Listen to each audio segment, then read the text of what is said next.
Left turn.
We'll just wait for the last couple of people to find their seats.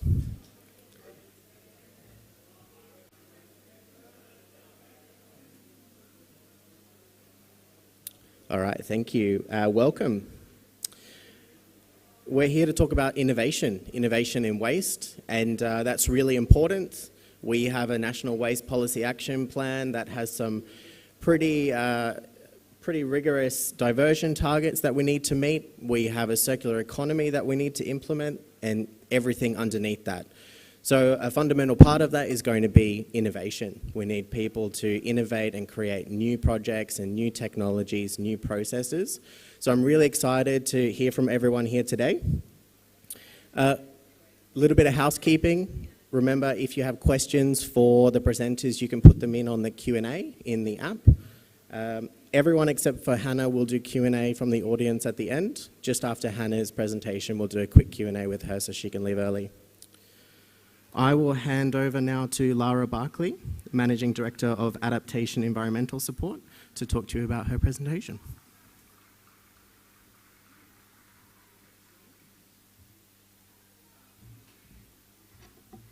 Hello, everybody. Is that working? Hello. Last day of the conference. It's nice to see that at least a few people have come after the dinner last night. Look, I'm really thrilled to have the opportunity to give you an update on Recyclemate today. We presented last year when it had only just gone live and was only a few months since the national rollout. Today I'm not going to talk so much about it. So anyone who has heard of Recyclemate, they say, oh yeah, that's that app, isn't it? But what I'm actually going to do is take you a little bit behind the scenes of Recyclemate and some of the really extensive learnings that we're finding from the community questions that we're getting through the program. We all talk about programs and the fact it's really hard to get the community to get it right. We've got high contamination rates, trying to encourage more reuse, repair. But the most important stakeholder in all of that is our community and actually getting it right when we're talking to them, but not so much when we're talking to them, but when they're listening to them. And we're hearing from our community what it is that they're confused about and particularly the language that they use. So I'll take you through. I have got 1,000 slides, so I'm going to go through a rapid rate. So just firstly, for those of you that don't know what Recyclemate is, it's a national recycling education collaboration. It's an initiative of the Australian Council of Recycling with funding support from the New South Wales EPA and the federal government. And it was with the federal government support that allowed us to roll it out nationally and to take it beyond just looking at curbside contamination to actually all the away from home recovery options. So when we talk about, so initially when it was just looking at we need to reduce contamination in the curbside bin, but a factor in trying to do that is not only what doesn't go in the bin, but actually where does it go? Because we need to be able to give people positive instructions for where to take things. And now that's also going beyond getting things out of the yellow bin, the green bin, but also getting things out of the general waste. And that's not just the dangerous items that we don't want in our curbside system, but all of the materials that have positive recovery options, repair and reuse options beyond the curbside system. The way that it works as well, there's been a lot of talk about AI. I'll touch on the AI. It's not the main focus of the presentation today, but the way the app works is it allows people to take a photograph of an item, and if the AI works, that's great. It takes a long time to develop the AI, so I'll just touch on that briefly. But what we can build much, much faster is our word search capability, and I'll talk about that mostly today. Then it also has the option that if people still can't get the answer to their question, that they can send us an email directly. So what the app will do is it creates that email automatically where it puts in the item that they're looking for and the local government area that they're in. Because as you know, it's different rules in different areas. And I'm already going the wrong way. So just to give you a tiny bit of an overview of the scope of Recyclemate at the moment, we launched in December 21. Nationally, I should say we launched. We had a prototype up and running in New South Wales before that. And when we launched, we had all coverage of all curbside bin systems across Australia. Harmonisation. How many curbside bin systems do you think there are? Anyone want to have a guess? There's currently 80. When we released the app, that was based mostly on desktop review of curbside bin systems because we were building it during COVID. And we had about 40 systems when we went live, and then once we went around in those first few months once it was live, a lot of councils run more than one bin system, and so we were very quickly up to 80 different bin systems. But a big part of that is actually shining the light on those different bin systems, the number of households, because just simple thing like everyone having the same coloured lids for the same waste streams. You could actually get it down to 10. So that's part of the data that we feed back in terms of that complexity just in the bin system. We also had 4,000 items in our search taxonomy. Because we're getting the community questions through where people still can't get the answer, we're now up to 6,000 items that people can search from. And a big part of that is language. We have a culturally diverse community. If people can't get the answer they're looking for because they're using a different language for the same item, they won't find the solution. So I might say thong. There's some great recovery options for thongs. The Kiwi in my office will call it a jandal, and the English member will call it a flip-flop. So we just put all of those in to help people get the answer to their question. Oh, there's also 900 organisations now contributing data to the back end.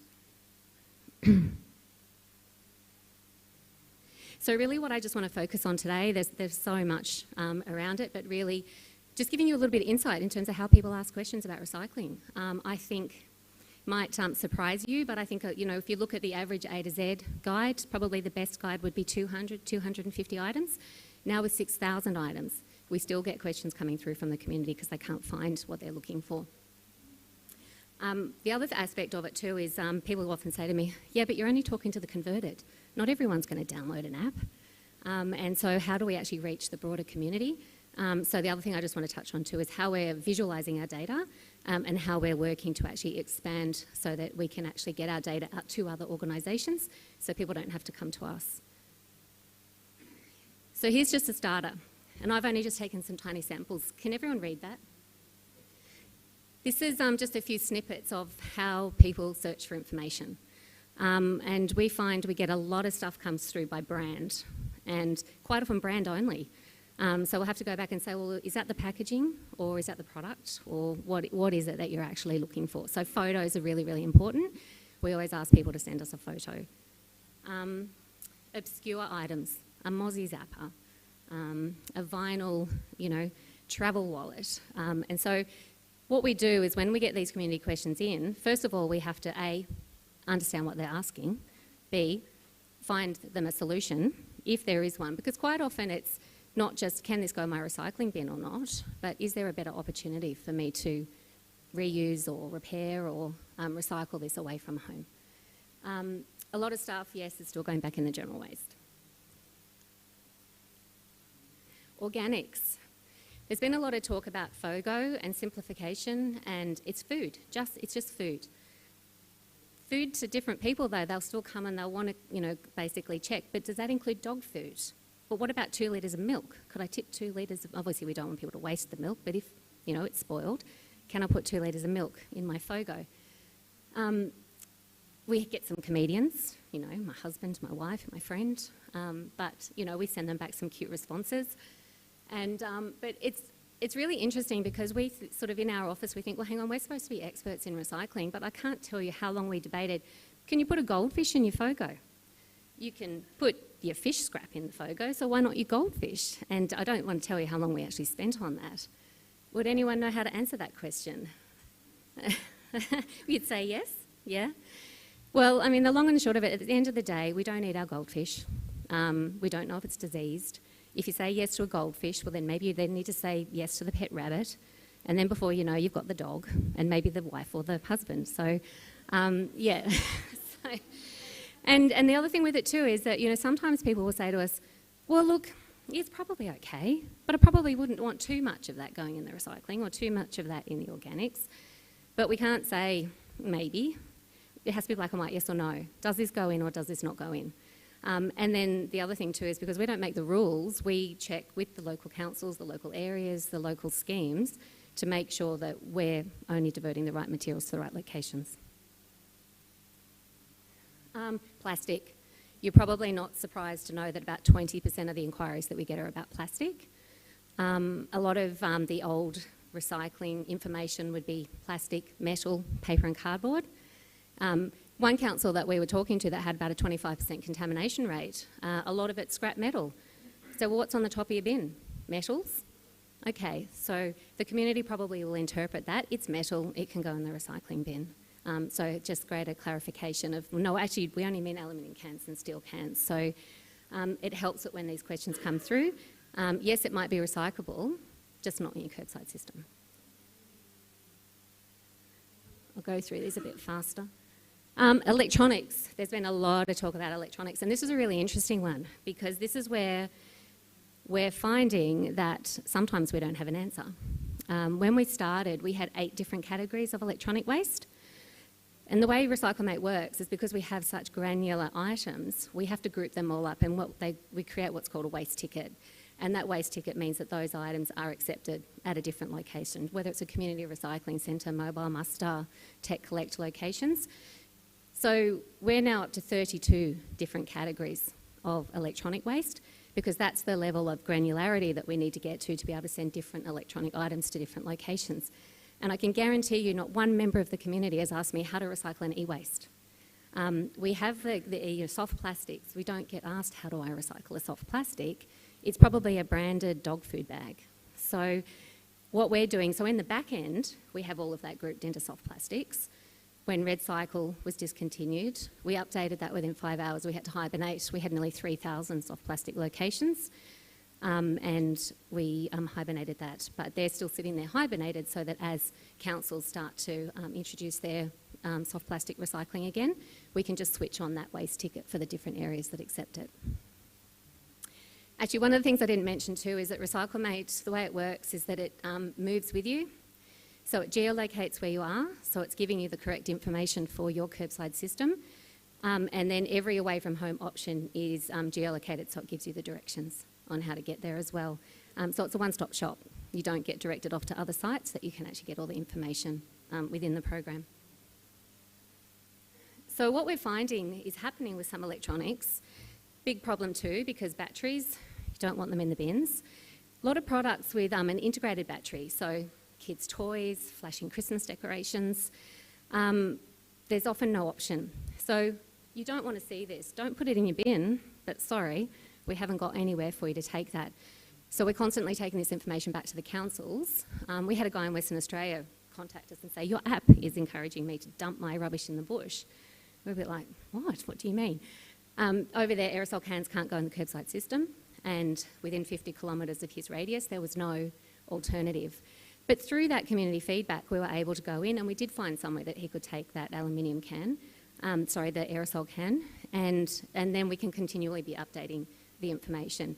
And that's the real community drive behind Recyclimate. Every community question asked, every time somebody else gets involved, the data just keeps improving and expanding.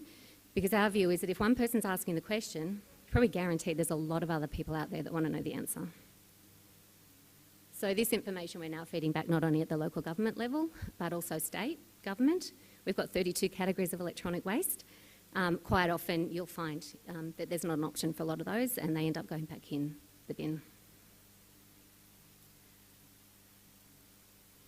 So as I mentioned, the item taxonomy, it's helping to bridge the gap, I guess, between how the community is asking questions and when we don't have the answer. And we're not doing that on our own. As I said, we need everyone involved in this. We, as I said, don't run programs, recycling programs. What we're doing is just helping link the community to what they're looking for and what the solution is.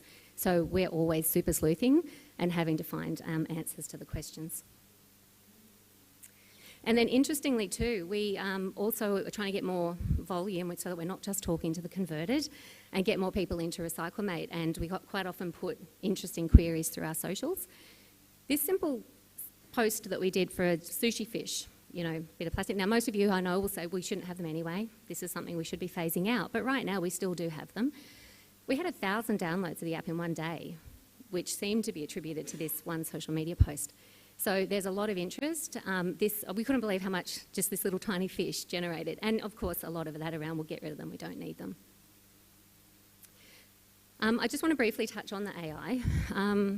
There's so much I can't go into, but we also do annual focus group research where we talk to the community, attitudes and behaviours to recycling.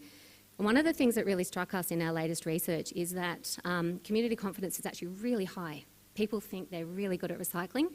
But then when we question them, and it's very similar to the research that Cleanaway do, people are getting it wrong. And so our recommendation, you've got to break community confidence. They think they're really doing it well. And people often don't ask questions either. So how do we even get them to ask questions? And how do we get from just talking to the converted? This is a great example. Everyone says you've got to educate the kids. Anyone here have or had teenagers? Yeah. They're not little eco-warriors. They don't care. So this is my son's basketball team came into the office one day and they were looking around all the posters and saying, what do you do here? And I started talking about recycling. You could just see the mist of glaze and boredom just set in, So I said, right, get out your phones. So they all got out their phones. I said, download this app. I showed them how the AI worked. And they went from absolute can't be bothered talking about this to tearing the place apart, taking photos of anything they could, laughing when it gets it wrong. I mean, I've had once it tell me a book was a bra because maybe it was the cover of the book. But that was part of the engagement. And because then when it did correctly identify something, they were cheering. And then the conversation then quickly changed to, oh, I didn't know I couldn't put that in my recycling bin. I always put that in my recycling bin. So the AI aspect of it, while it takes a lot to develop, we have to take photos or have to get lots and lots of photos of rubbish. And it's also to the way that people use it. We don't have any control over how far away from the camera they are when they take a photo, interference from different items as well. But the AI is something that we're absolutely further building because it is so engaging for people. And I had another child at a cricket game for an hour, went around the field taking photos of anything they could just to see if they can get the app to work. So when it does work well with the AI, I've used the coffee cup example because yes, 50% of people still put these in their recycling bin. But the main thing that we want to do is say, first of all, please don't put this in your recycling, put it in the general waste, because that's what the majority of people will do. Not everyone is as committed as the majority of people here. But if you haven't phased out the single-use cup, still have one, and then want to look at recycling it, Simply Cups now have about 900 public drop-offs nationally. So that will take you to your nearest location. Something else that's really coming through as well is that we're really seeing that waste management, resource recovery is really, really evolving. I hate to admit that I can still remember the backyard incinerator. So when we even just got a garbage bin, that was exciting. But now waste management, resource recovery is no longer really just a council community service. It's really a community problem. And a community, we need community solutions. And for all of the away from home recovery options that we have, about 9 out of 10 now are not council run. So that's a lot of information that what we find is because people will still naturally go to their council for information. But if 9 out of 10 of those local opportunities are not council run, it's really hard for a local council to have to keep all that information up to date and know what's available. So because Recyclemate provides that information, we're now looking at ways that we can actually make that more accessible where people will look for the information. And probably one of the things I should have mentioned at the start too is I say it's Recyclemate, but Recyclemate covers reuse, redeem, repair, compost as well. But just Resource Recovery Mate doesn't sound quite as catchy as Recyclemate, but we do look for all of those options into community areas. So what we're doing now is some of the problem with the uptake with the recycling app is that, yes, it's the converted, but also to a lot of organisations, they want to have their own branding. They can't, or sometimes have limitations with using another product that has somebody else's branding. So what we're now doing is we have a widget link that is currently under development that we can actually embed that back into, say, for instance, a council website or an organisational website, so that at a local level, getting the benefit all of the national collaboration of Recyclemate and the national questions that are being asked, because we're continually learning and feeding it back into the system. So rather than 540 councils all having to do that individually, by collaborating with Recyclemate, can have the benefit of that back into the local council area. And what that does, it's customised just for the council bin systems and customised for the opportunities within the local council area. So for instance, if it was a mobile phone search, don't want that to go in any bins, but then it will direct the community to all of their local options that they can drop off a phone. I also mentioned too, well, what do we do if people are not even asking questions? So there are so many great opportunities out there for the reuse and the repair and the recycling, but if people don't even know what question to ask, how do we actually better get an understanding of all of these away from home options? So this is also brand new. We're starting to now look at, well, how do we visualise our data and actually make that more easy for people to actually find these locations? So this just gives you a visual overview of Victoria and New South Wales, and this is everything. So the green blobs sort of recommend as when there's lots of different locations. But as you start to zoom in, it'll start to expand out, and then you get more information about what's in those local areas. So 10 cents, that's a redeem. Hearts, charities. Recycling symbol is a recycling location. We've also got compost hubs, which are Little Leaf, and repair cafes as well are also going to get their own icon. And when you zoom even further, so I've gone from this is a dark mode in Sydney to a light mode in Melbourne, but this just shows you just a tiny part of the Melbourne CBD and how many drop-offs there are now for different items. I mean, one of the arguments that people say, well, look, I'm not going to drop things off, I'm driving my car, I'm using petrol. But because you're getting so many more opportunities back into the locations where you probably go anyway, just helping people actually understand, well, where are they and what can I take back there? So that's the waste ticket link back to these locations. We can do this by scheme. So this is New South Wales container deposit schemes. And you can see as you start to zoom in, you can see all the different locations. Do it by LGA, Hornsby. I don't know if anyone's here from Hornsby. And what we find too is that we do our best to get information into the system from what we can gather nationally. But as more councils, community groups get involved, the local data just keeps getting better and better because no one knows their local area, you know, like the locals, and they can let us know about all of those smaller one-off social enterprise community organisations. And then also, as I mentioned, helping out with the gap analysis. If you want to ban electronics from landfill, you need to make sure that there's community access to drop-off points.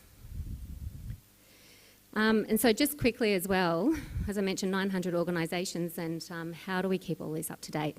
So every organisation that contributes information into the back end of Recyclemate, it's not our data, it's theirs. So they have a data account, and we've actually just upgraded our data hub. We're very excited about a new one. So you go in, it's password protected, so that only people that you approve can access your data. So you log in, there's a data sharing agreement to basically just confirm how we're going to use information that people sign off on, and you may have one scheme or organisation that you have access to, but if you're a regional waste coordinator, you might have a number of council accounts that you have access to. So the first thing you do, so Rig Recycle give me the okay to give them a little promo today. For those of you that don't know Rig Recycle, they're taking fishing tackle and plastics. So they've got drop-offs, trying to get them out of the environment. So when they go into the account, you basically have the scheme overview, and this is the information that we use publicly when we're promoting their locations in Recyclemate. They can update that. Their contacts, so they can go in at any time and see who has access to their account and amend those details. The items accepted, if it's only a small number of items, it could be a list, but for some organisations it's quite extensive and they upload an Excel spreadsheet. All of their locations, it could be anything from one social enterprise to 4,000 to the schemes and recyclers that are collecting nationally. One of the new developments we're really excited about too is that because we link to Google Place ID, a lot of people would say, can you change my photo? Can you change the name of my organisation? We can't because we don't control the Google Place ID, but we've now built in new functionality to override that. So if people want to better promote their scheme or their program at a location, they can in the app as well. And then it gives them a map, so they can actually see as a lot of these schemes are rolling out, they can see how they sit against the population density as well. So I know that's quite a lot and I've gone through it quite quickly, but the power of Recyclemate is collaboration. The power of Recyclemate is that it's community driven, constantly finding answers to community questions, and that community is not just the community that we're trying to help, but the broader local government, industry, community that are getting involved in helping to provide that information to the community as well. So I've just got this quick video just to show you, I guess, the power of what we can achieve at a collaborative level. Just a quick whiz around Australia at all of these opportunities. Obviously these are just the orange blobs, but this is a combination of store drop-off, community compost hubs, repair cafes, social enterprises, community facilities, council facilities, community recycling centres, and with all of those granular 6,000 different items that are all waste ticketed to where they can go. And it's just the start. I mean, gosh, you know, the expansion just within 12 months. So if this is relevant to any of you, we'd love to hear from you to get involved and just continue to build on this. Thank you.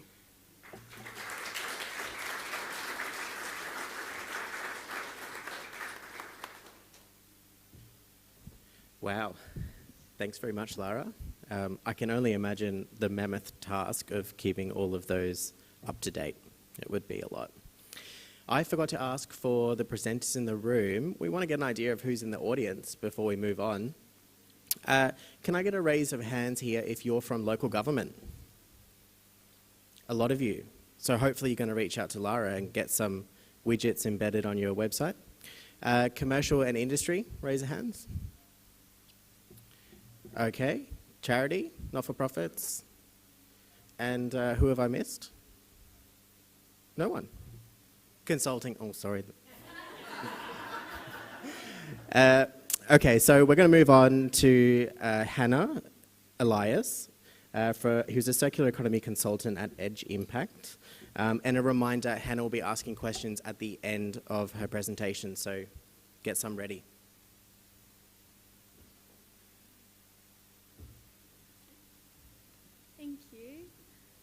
Sorry to dash off after. I think I got the last seat leaving Coffs Harbour today. So, yeah, open to questions after. So, good morning. My name is Hannah Elias. I'm a circular economy consultant at Edge Impact. For those of you who aren't familiar with us, we're a full spectrum sustainability and impact consultancy. So work across a range of different areas, and I happen to work in the circular economy space. Today I'm going to be sharing with you some work that we recently undertook with the Illawarra Shoalhaven Joint Organisation, so working with the Vet Bars and the team, looking at an evidence-based approach to identify circular economy opportunities for the region. So today I'll share a bit of a background and the methodology that we sort of took and some of the opportunities that came out of that, which I think might be of interest. But before I get stuck into that, I would just like to acknowledge the Aboriginal and Torres Strait Islander peoples as the first peoples of so-called Australia, and pay my respects to the Gimbaigi people and elders past, present and emerging. So to just share a bit about the project, sort of the background of the project. So we were looking at opportunities that could be implemented over a 5-year time frame. So phase 1 of the work was really looking to identify those opportunities and take quite a rigorous approach to do so. And that will be followed by phase 2, looking at the implementation of those opportunities. So the main objectives of the work were to look at opportunities to increase value retention of materials, so really looking at those higher order outcomes, to divert targeted materials from landfill in alignment with the strategic priorities, so considering the region's strategic sort of goals, but also at a state and a national level, and to identify leadership opportunities in circular economy solutions, so particularly looking at some of those more complex materials that might not account for a high tonnage of waste generated, but opportunities to really advance our capabilities to process and divert those. So I'll run you through just at a high level sort of how we approach this work, and then I'll dive into a bit more detail around some of the technical aspects in a second. I'll try to keep the technical stuff as interesting as possible on the last day of the conference. So firstly, we conducted a material flow analysis. So Jess Braun from our team really led this work to provide that sort of data baseline to identify the opportunities in the later stages. And then sort of concurrently, we looked at an opportunity assessment. So this was sort of our discovery phase, taking that data approach, but also desktop research and talking with stakeholders to really understand the existing sort of capability and capacity within the region.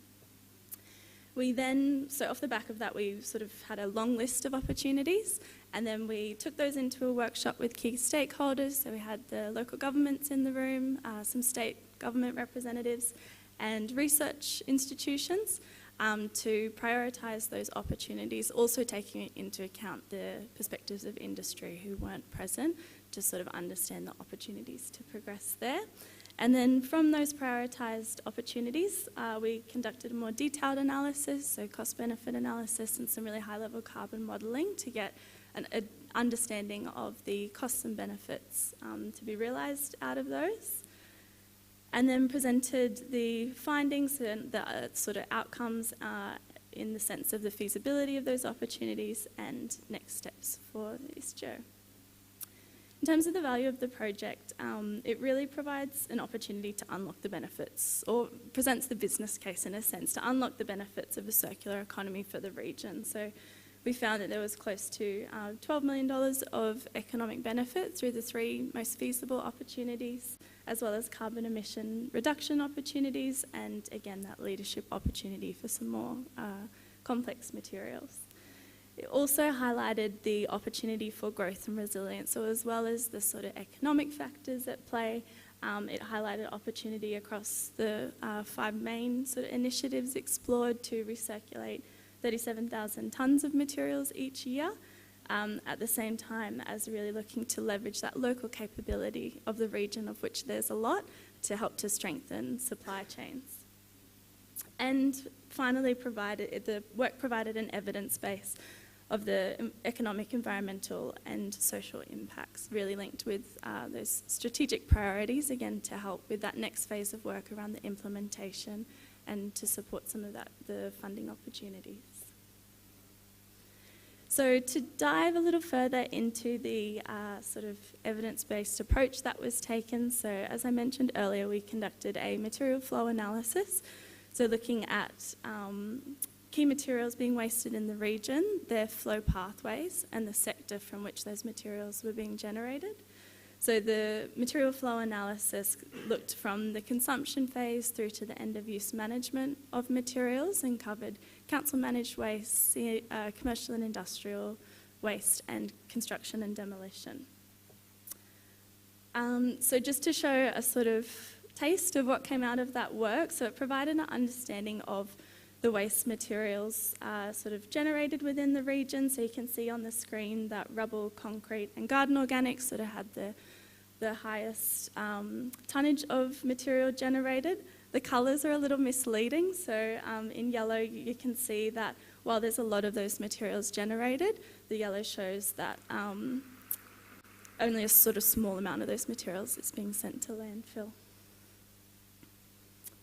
We also had a detailed understanding of being able to zoom in within that data and understand waste materials being sent to landfill. So we understood that paper and cardboard, hazardous waste and food organics were sort of potential areas of opportunity, and food organics ended up becoming one of the focus materials, again linking back to some of those strategic priorities and the existing capability of the region with reprocessors. And also within that we had, linking back to the sector sort of breakdown of the data, we could understand, say for food organics, we had an overview of sort of what sectors those materials were being generated from to help to sort of hone in on the opportunities. And we also had an overview of materials retained in the productive economy. This might be a bit hard to read, but on the left you can see the materials, and to the right the sector within which those materials were reused or recycled. So having that sort of strong data baseline to build upon, we then conducted desktop research, so looking at the economic profile of the region to help to understand some of the end market opportunities for some of the focus materials. Also looking at those strategic priorities as mentioned, and infrastructure, so considering what's in the region or nearby, the throughput and any sort of capacity gaps to help to understand that piece. And looking at best practice for the region, or best practice nationally and beyond, to help to understand what could be applied to the region. And also in that discovery phase and throughout the project as well, we conducted stakeholder engagement. That was a really big part of the project in terms of understanding the different perspectives of people operating in that space, but also taking people on the journey. So in this particular phase, that stakeholder engagement really focused on the barriers and enablers for the region, as well as the sort of appetite for change and speaking with people to identify from their perspective any opportunities that they saw as relevant. So then building on that, we had a list of opportunities which I keep speaking to vaguely. I promise I'll introduce them soon. And we conducted cost-benefit modelling on those, as well as high-level carbon modelling. So the opportunities themselves. So we grouped them into two sort of different buckets. So we looked at enabling opportunities. So there's things that could really be driven by ISTRO and or member councils to help to sort of enable circularity across a wide range of materials and sectors. And then we considered opportunities to sort of really expand and elevate the circular economy. So these were more specifically focused on some of those target materials.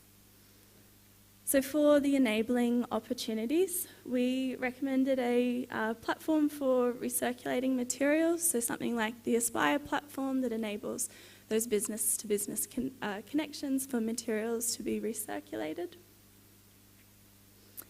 We also explored with ISTRO and the team opportunity around localised circular procurement with councils. So again, looking at opportunities to really achieve that scale there through things like guidelines, decision-making toolkits to again help to create end markets for those materials. And also explored a collaborative model, so in different forms again that can take, whether that's a working group, memorandum of understanding, or those sort of types of levers that can be pulled to help to really have that group to drive change. These are sort of the basics, I guess, in a circular economy, but we know that there's no silver bullet approach, and it's quite, important to have that foundation to help to drive the change for the more material-focused opportunities that will follow. So for those opportunities, within them we sort of group them at an opportunity level, and there's multiple sort of initiatives sitting within them. There's a bit to it, so I'll give you a couple of examples, but just introduce them more broadly. So looking at elevating circular outcomes for commercial and industrial food organics, I'll dive into that in a bit more detail shortly. We also explored a circular textiles hub, so for example that focused on looking at opportunities to encourage the use of charities and similar services, looking at events for sort of repair or styling events to help to prolong the life of textiles, and also conducted, and this is where the cost benefit and carbon modelling was applied to, looking at opportunities to onshore manual sorting of textiles to help to expand Australia's capability to onshore that textile recycling, which is not a simple one to solve. Within this, we also explored a circular e-product hub, so again looking at a range of different initiatives within that and focusing on e-products like washing machines, phones, tablets, a range of different e-products and initiatives within that. Exploring opportunities to elevate circular outcomes for timber and garden organics, so a key focus within that opportunity is looking at biochar production and understanding that some of the opportunities but also the constraints for that. And expanding circular outcomes for plastics with a particular focus on soft plastics. So just to take a bit of a deep dive on the opportunity around elevating circular outcomes for commercial and industrial food organics. So sort of the output of that discovery phase and some of that earlier work gave us an overview of the current state. So as I mentioned before, we had a view to the sort of sector where organic material or food organics were coming from. So we can see on the screen that households accounted for a large portion of organics going to landfill, but we also understand that Shoalhaven have a facility coming online to reduce that, so that moving forward there will be a shift there. And so the strategic focus here was to look at the commercial and industrial sector, and particularly focusing on small and medium enterprises, understanding that there's some really big challenges faced for the recovery of organics from those smaller businesses, so looking at opportunities there. So the initiatives within this included a targeted food organic waste campaign for businesses to help to bridge the gap between existing services and barriers relating to collections. So really touching on that sort of education and engagement piece. And the second was looking at on-site valorisation of food waste at a sort of precinct level to provide an innovative solution while also removing or reducing the cost of waste transport, which again, particularly for those small and medium businesses, is a big challenge. So through that opportunity, we looked at black soldier fly larvae, so locating that on-site at a precinct level to help to reduce some of those challenges. And again, linking this in with strategic priorities, particularly at a state level, but also nationally. So the initiative that was modelled within this was the on-site valorisation, as mentioned. So through the black soldier fly larvae, we found that in terms of circulating materials, that close to 3,000 tonnes of materials could be recirculated in the economy over the assessment period. From an economic viewpoint, this was seen to be quite beneficial, so 1.4 million in net present value to be realised, but also looking at the avoided waste management costs to sort of provide that fuller picture of the benefits to be gained. In terms of carbon savings, close to 4,000 tonnes of carbon emission savings over the assessment period. And also consideration of the social aspects, so looking at job creation and opportunities there. So this was provided for each of those opportunities that were explored and mentioned earlier, as well as recommendations. So for the organics, a recommendation around promoting the business case for that on-site valorisation of business food waste, looking at pursuing public funding to support the uptake, a feasibility assessment, and looking again at that education piece. That's sort of the overview of the work that was completed with Yvette and the team at ISTRO and the member councils of the region as well. We definitely see, we work with a lot of local governments and have done some great work with the Hunter Joint Organisation as well, and really see the sort of tension, I guess, between local governments. It was touched on earlier, sort of carrying a lot of the burden in terms of waste management, and see a real opportunity for impact at scale in the circular economy at that sort of regional level. So yeah, would love the opportunity to continue to work in this space, and would encourage, obviously in New South Wales, we're lucky to have that sort of joint organisation and regional organisation of councils model, but more nationally as well, looking at opportunities to really tackle these complex challenges together. And that's it from me. I've got my details up there as well as Yvette's. So yeah, any questions you can reach out after, but I think we'll do some questions now as well.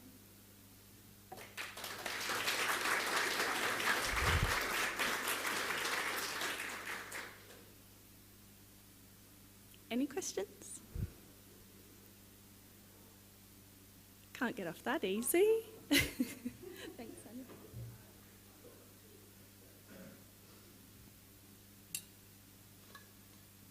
Great presentation, thank you. My question was whether if Joe has decided which next steps to go with. You put up some great examples of things they could work on. Are they at the stage yet of picking one? Maybe that's a question for Yvette if she's here, but thanks, Hannah. Yeah, no worries. I can speak broadly, but Yvette, welcome to speak up. But there's definitely been conversations towards the end of that work around, connecting with Sustainability Advantage and the New South Wales EPA to look to, progress that. But do you want to speak to that, Yvette?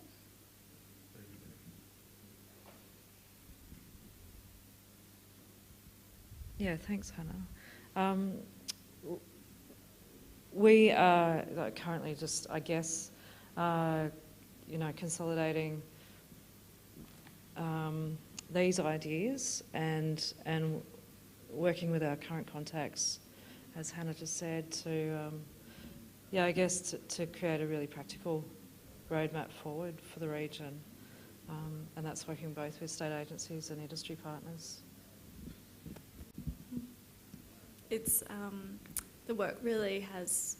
It's been fascinating just to see the capability and capacity of the region, and to provide that sort of evidence base in terms of progressing it. But it's definitely that next step around bringing it to life. Does anyone else have a question? No? Cool. Okay, I'll hit you with my question. Oh, yeah. So you mentioned that textile recovery is hard to do onshore in Australia.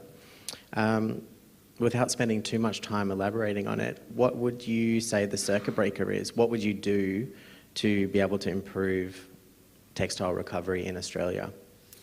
So, really good question. I'm definitely no expert on the topic, but I think, it's been touched on just in the few presentations that I've heard today, but around the biggest thing we can do is to extend the life of these things. So looking at, I think there's a big piece around changing our consumer perception of those, how we consume textiles. It's great to see some really innovative stuff happening in the charity space with the pop-up at Westfield to sort of encourage that consumption of reusing textiles. And then there's also some really interesting work happening looking at the recovery of textiles, led by Griffith University and CSIRO, doing some great work in that space, looking at, in terms of once those materials are at their end of life, overcoming some of the sort of complex challenges with textiles and mixed materials.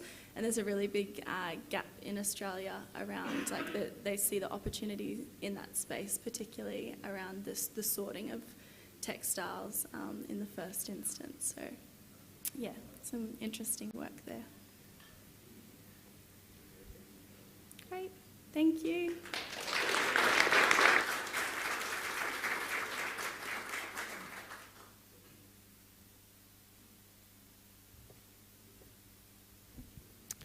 I think some very intelligent minds working on that project.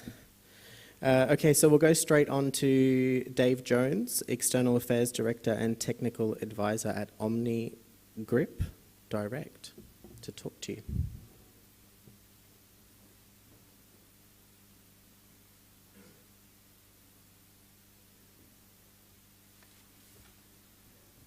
Good morning, and thank you for the opportunity to speak to you about this.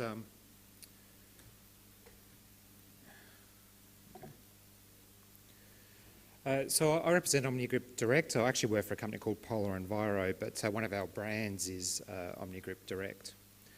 And we were created as an organisation right at the start of COVID. Interesting time to buy 3 companies and bring them together and merge their businesses and create new products. And just as being based in Victoria, everything was locked down and shut down and we couldn't talk to people, we couldn't meet together.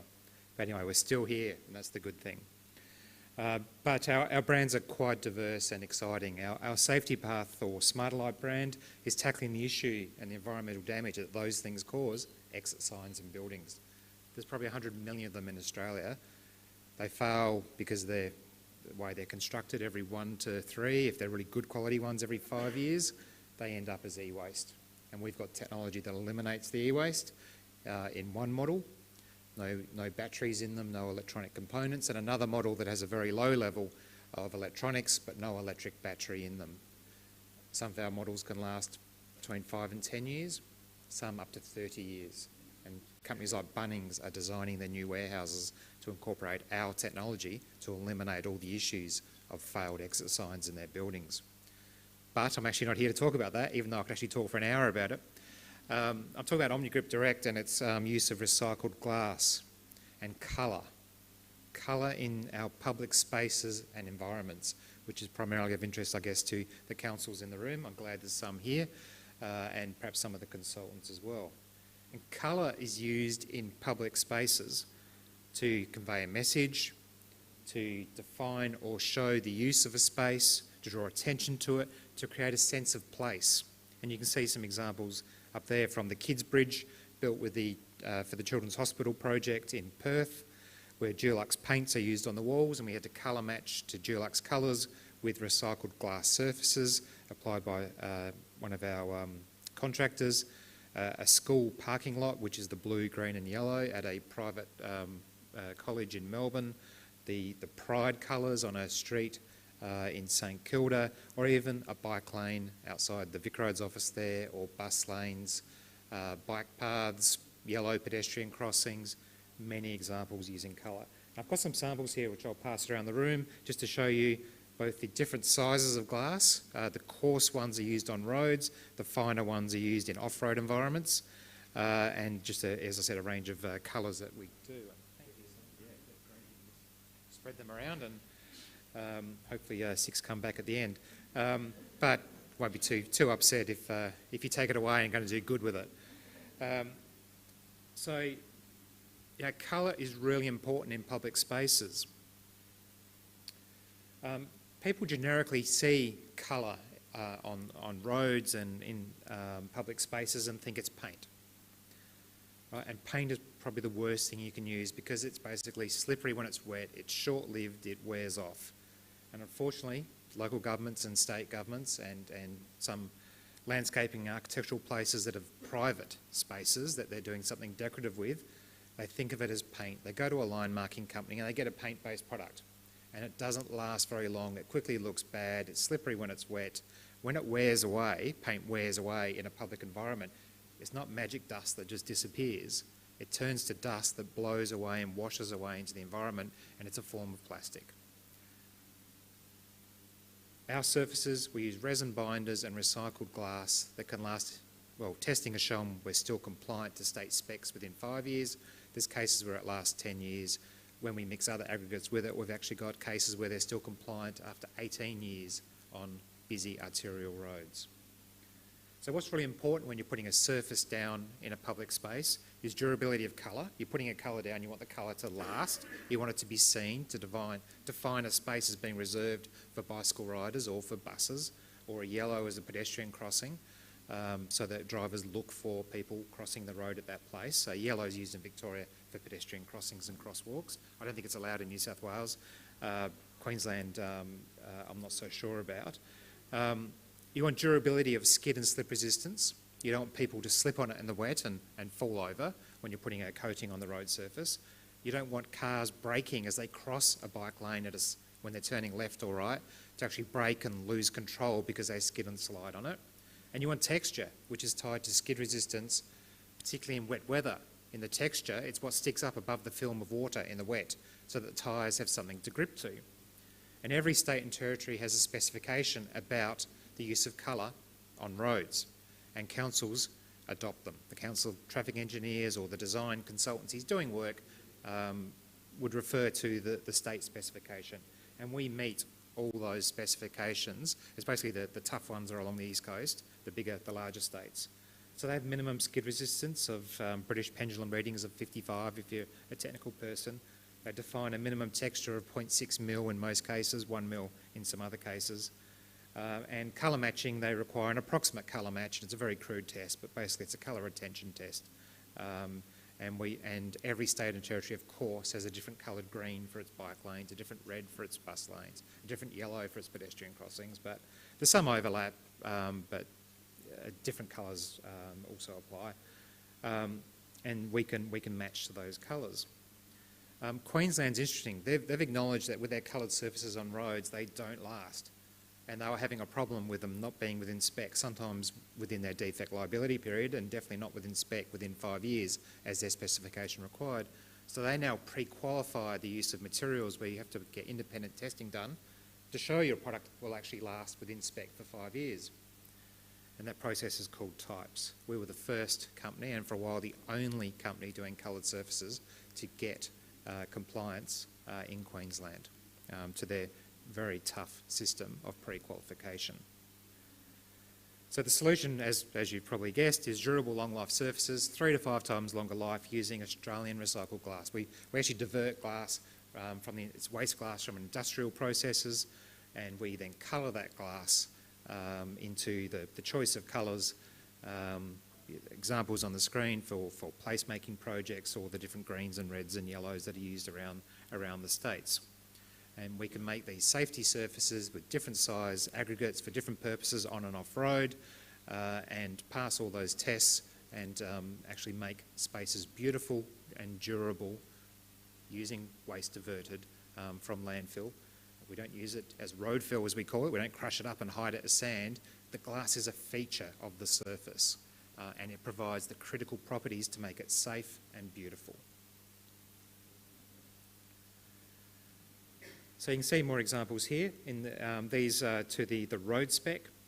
So we use an equivalent, though we don't use bottles, but it's the equivalent in weight of glass to about 35 bottles per square metre. Per square metre of bike lane or bus lane or pedestrian crossing.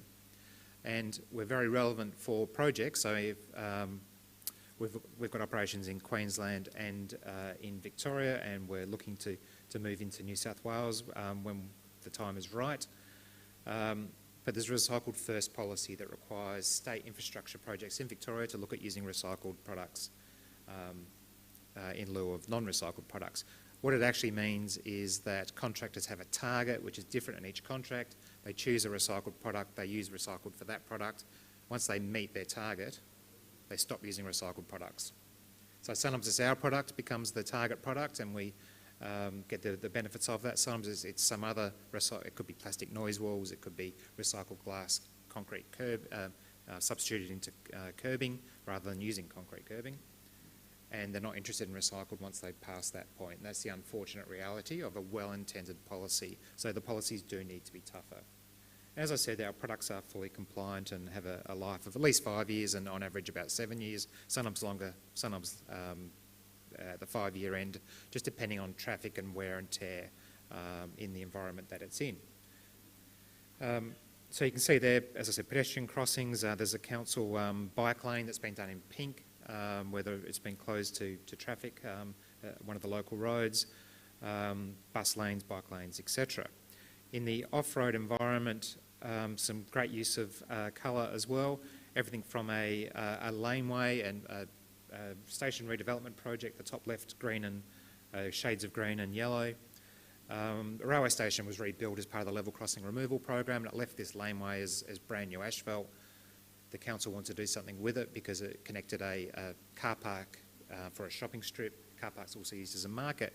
They said to us, what can you do to make it beautiful? And they had a really low budget for the project.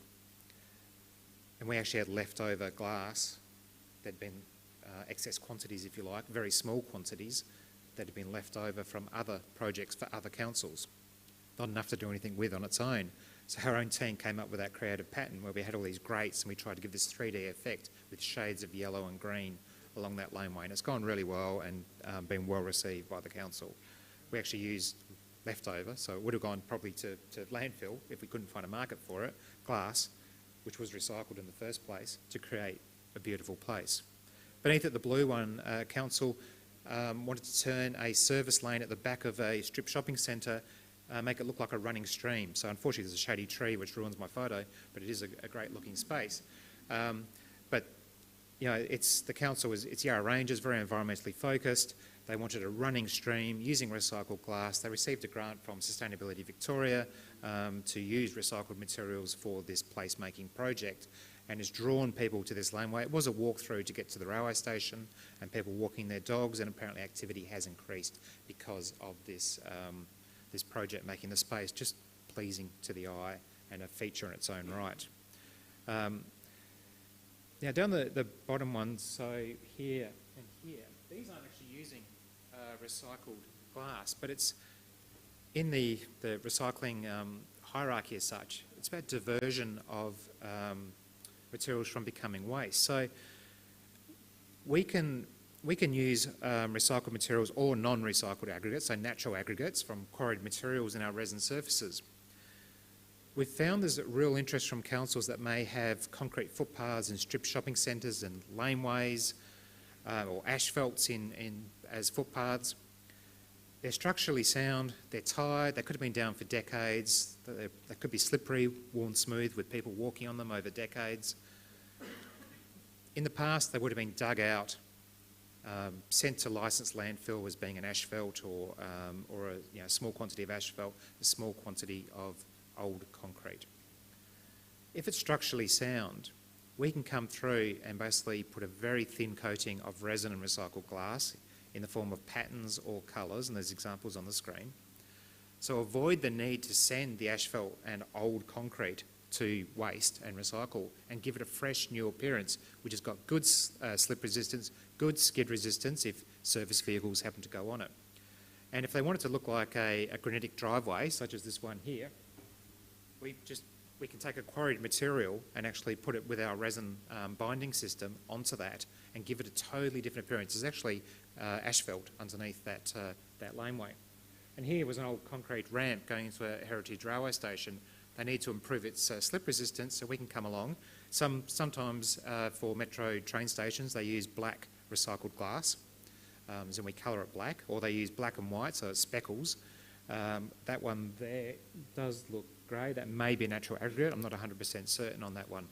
But it's a way of avoiding the need to send concrete and asphalts. If they're still structurally sound, but just tired or slippery, don't send them to waste. Come along and put a thin coating on top and get perhaps decades more life out of that material. So that's our use of coloured recycled glass, where we're taking glass from industrial waste streams, colouring it and using it for some great purposes in safety on roads and footpaths and placemaking.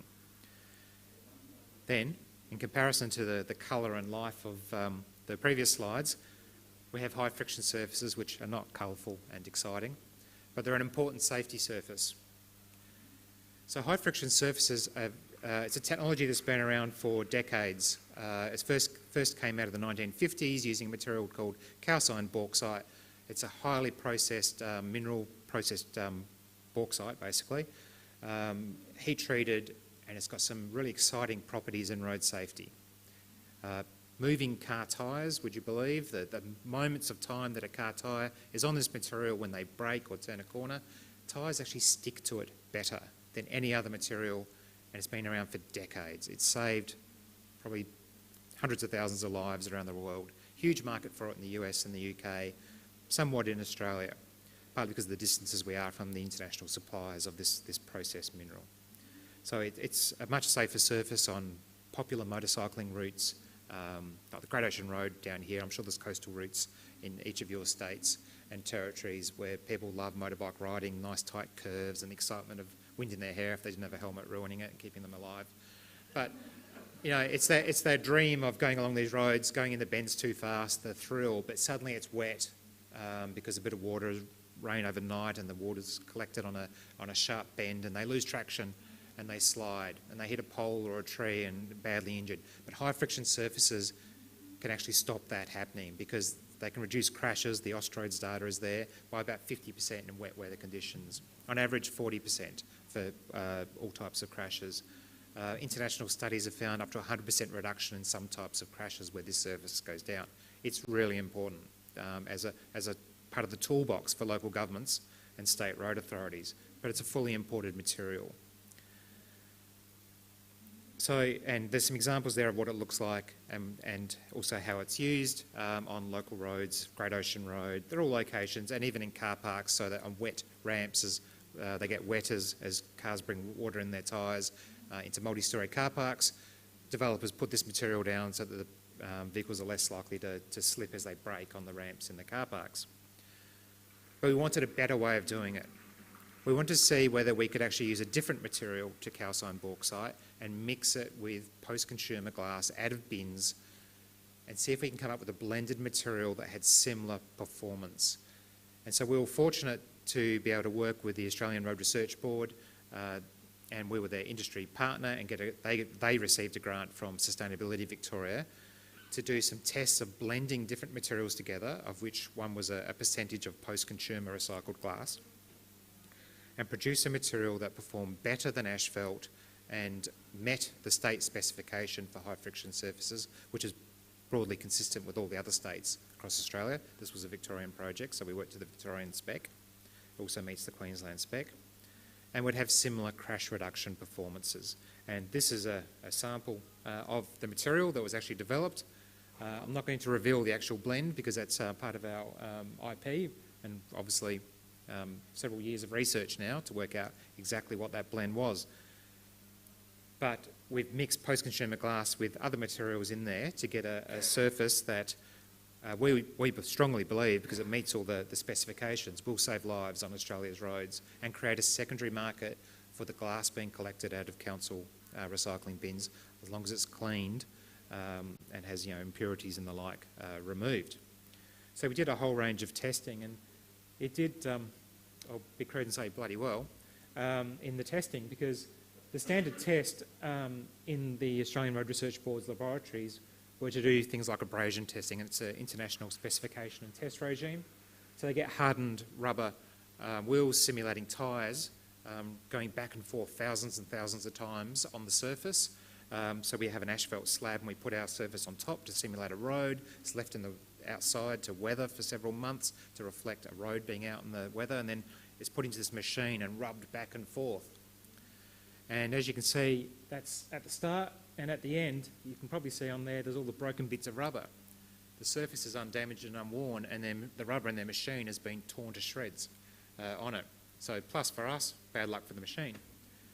And then they had to think, well, how else can we do it? How can we accelerate the ageing? We need to determine how long this is going to last. So they put steel plates in the machine and said, okay, it's over the top. Let's just see what happens. Will the steel plate destroy it? The answer is no. So then they had a special steel plate made up with steel teeth on it. And they said, let's go insane and just see how long it lasts. Well, a surface lasted with virtually no signs of wear, and it wore the teeth off the machine. And so they sort of threw their hands up. I think it was 10,000 cycles they went to and said it's tough. And so it's going to last on a road and have minimal signs of wear and tear. And so just to compare, and my head's probably in the way with where the screen is, I'll just move to the side here.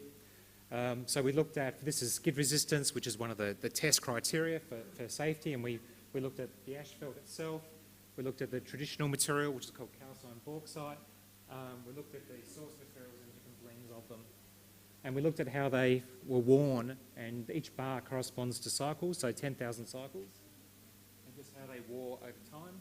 And even with our blends, you can see they're better than asphalt, not quite as good as pure calcined bauxite, which reflects probably the fact that we've got glass in the blend, which is not as hard.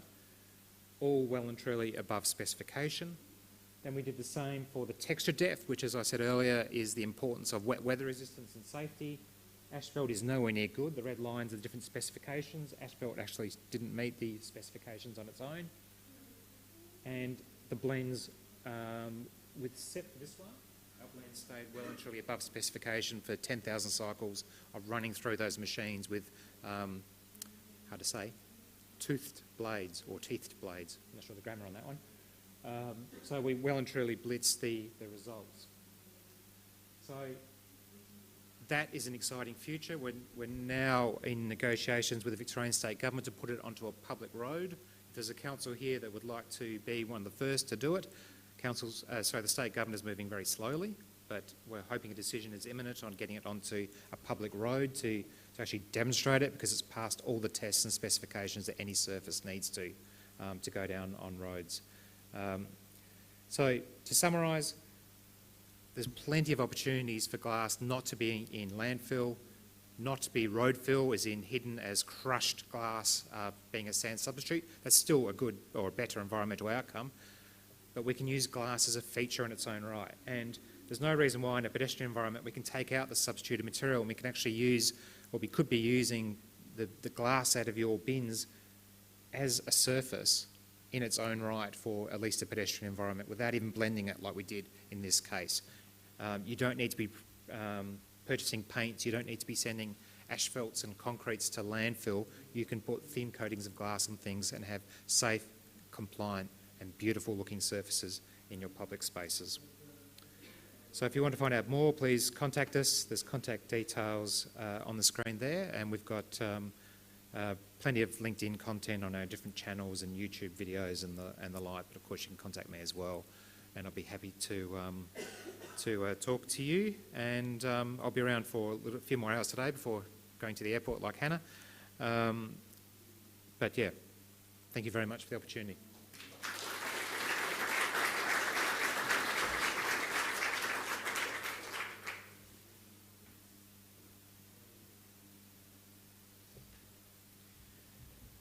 Thank you, Dave. It's always good to see some real-world applications that can be used. So, I don't know about you, but I would definitely get lost in that car park they made. That was confusing. We're on to Annie Walker, Senior Coordinator of Circular Economy at SS Rock.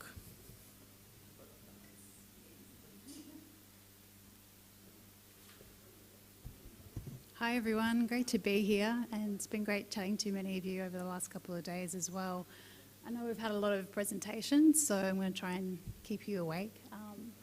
But yeah, if you haven't heard of SS Rock before, it's Southern Sydney Regional Organisation of Councils, and we work with 12 Sydney councils on joint projects and procurements, and sometimes with different, challenges. We'll often work, across New South Wales or across Sydney, and textiles is one where we've tried to have a Sydney metro approach. So I'm going to talk a little bit about that today. Before we start though, just so we're all on the same page, I just wanted to have a quick call out. Have a look around the room. What textiles can you see? I just want to make sure we all understand what I mean when I talk about textiles. So just call it out. Don't worry about putting your hands up. Chairs, yep. So carpet, fantastic. Linen, yep. The partitions have got some fibre attached to some sort of a board, yep. And behind me, curtains as well. So yeah, textiles includes more than just clothing. It's in so many different products. And basically, if we want a really simple definition, it's woven fibres, whether they're synthetic or natural or blended. As I said, there's in lots of products. So today I'm going to cover why textiles is an important material stream to start looking into if you haven't already. And how to reduce textiles waste in council operations and services. I'm also going to talk a little bit about improving textiles data. We're a little bit further behind with textiles than we are perhaps with organics. So there's a bit of catching up to do in this space. And also about supporting textile recovery in your community. So whether you're a council or another organisation involved in this space. I'm going to be particularly talking about collection and education. And I'm also going to touch on uniforms, because there's so many organisations here today that probably purchase uniforms, so that's something to really worth looking at as well. So why is textiles an important material stream to focus on? So just in curbside bins in Sydney, back in 2019, we analysed a lot of the available data on textiles, and it looks like we've got about 52,000 tonnes of textiles just in red and yellow bins. So that's quite a lot. More recently, the design team behind the Clothing Product Stewardship Scheme that's in development at the moment, they've done quite a lot of data analysis, and they've got some really good reports on the Australian Fashion Council's website. And they've estimated in those that there's about 270,000 tonnes of clothing going to landfill every year in Australia. So huge amounts. But when I'm talking about the curbside bins, I'm talking about more than just clothing, all types of textiles there. And we're doing a lot of curbside audits at the moment, and so I wouldn't be surprised if we see that number increase. But in the red litter bin, it's about 5% of the general waste stream. Might not sound like much, but when you times that by Sydney's population, it's massive. It's also heavy and costly to landfill, and it impacts downstream sorting. You might be wondering what that picture on the screen is. It's a massive textile snake from Veolia's Woodlawn facility. So that's a mechanical biological treatment facility down in Woodlawn, which is near Goulburn. And what happens is, you know, textiles have a lot of long stringy items that get caught in machines, a little bit like soft plastics. So think about like trackies with a rope around the waistband, or, you know, hoodies, shoelaces, those kind of things easily get stuck in machines. Then other items get stuck in with them, and it becomes this big globby mess that you literally need a crane to lift out. And you know, and then that means that facility has to shut down while you're doing that kind of operation. So it can impact downstream sorting depending on what type of facility you have. It's also surprisingly the fourth highest contaminant in the recycling bin. This always surprises me that people would actually put textiles in the recycling bin, but I think it goes back to that kind of wish recycling. You know, you just hope that you don't want to put the shoes in the red bin. Maybe if you put it in the yellow bin, there'll be a magical fairy at the MRF that will just do something meaningful with those for you. So, yeah, textiles are definitely in there, and perhaps they're coming up a little bit higher because they're heavy as well. And textiles is a growing problem, so I think this is a material stream that we need to kind of get our heads around, because it's going to keep growing over the next decade. And, you know, the recent data that's been done by the Australian Clothing Product Stewardship Scheme, they have estimated that Australians consume 56 new items every year, which is mind-boggling. And worldwide clothing sales are also expected to triple by 2050. There's a lot of overproduction in textiles as well. There's been a lot in the media, so I'm not going to talk too much about it, but you know, textiles have a really high embodied carbon from the point of manufacture all the way through to disposal, and also a lot of water embodied as well. So yeah, it's a material that we, you know, when we're thinking about carbon, that we really need to think about as well. It's not all gloom and doom though with textiles. I just want to, hopefully a lot of you heard Omar's keynote speech this morning about reuse and how important it is to work on the upper levels of the hierarchy. Textiles is a stream that we can do that with, particularly with clothing. You know, there was huge reuse potential. We've got Australians in a really good behaviour of donating to charities, and charities doing an incredible job. You know, receiving huge tonnages every single week in their retail stores and through other collection avenues, and trying to reuse as much of that as they can. Where we really need to change the game is really normalising buying secondhand clothes. I think that's been talked about before today. But yeah, so we've got some really good habits in donating. We just need to get those pull-through markets in Australia as well. So moving on a little bit to what we've been doing the last couple of years. So we have developed a textiles action plan for Sydney councils. Happy for any council across Australia to have a look at that and plagiarise it. Because you know, when we looked, it was one of the first sort of local government plans to address textile waste, and it was very much a collaboration with WesRock and NESRock. And we've also brought MacArthur Strategic Waste Alliance into it as well. So basically working with Sydney Rocks and councils on a metro approach to textiles waste, and really thinking about, okay, in this really complex material stream, where can we make a difference within council's areas of influence and control? So there's been a lot of talk in this conference about how we really need the producers to step up and take responsibility for the products that they're putting out onto the market. So I guess thinking, at council's role in all of this. So it identifies priority areas for councils to reduce textile waste. It includes some regional analysis of textiles data, and we've had a lot of funding and support from the New South Wales EPA to both do the plan and also implement it. So big shout out to them. So the focus areas in the textiles plan includes data. So a lot of councils across Australia do waste audits of curbside bins, and traditionally textiles was mostly picked up in just two categories, so that one of the big things we've been looking at is doing better categorisation of textiles and audits. Education and access to collection systems has come up as an area where a lot of charities and commercial businesses that we've interviewed see councils having a role, not taking full responsibility, but certainly having a role in that space. Procurement, councils are a buyer of textiles. They may not be as big as some government agencies, like, you think about Department of Defence perhaps, might buy a huge amount of uniforms. Councils might buy less than that, but if you think about rangers, customer service, officers, maybe park staff, depot staff, often are wearing uniforms. So that's quite a lot of textiles that collectively we're buying that we can think about. Councils also have a lot of facilities. So like I said, just looking at this room, you can start thinking when you're retrofitting those facilities or designing new buildings about how to reduce textile waste in carpets, in soft furnishings. Councils will run a lot of events, so thinking about, could you be moving more towards digital signage? Do you actually really need those physical event banners? And if you do need them, maybe there's a way to design them to make it really easy to update them for each event rather than throwing them away. So just thinking about not creating that single-use textiles as well.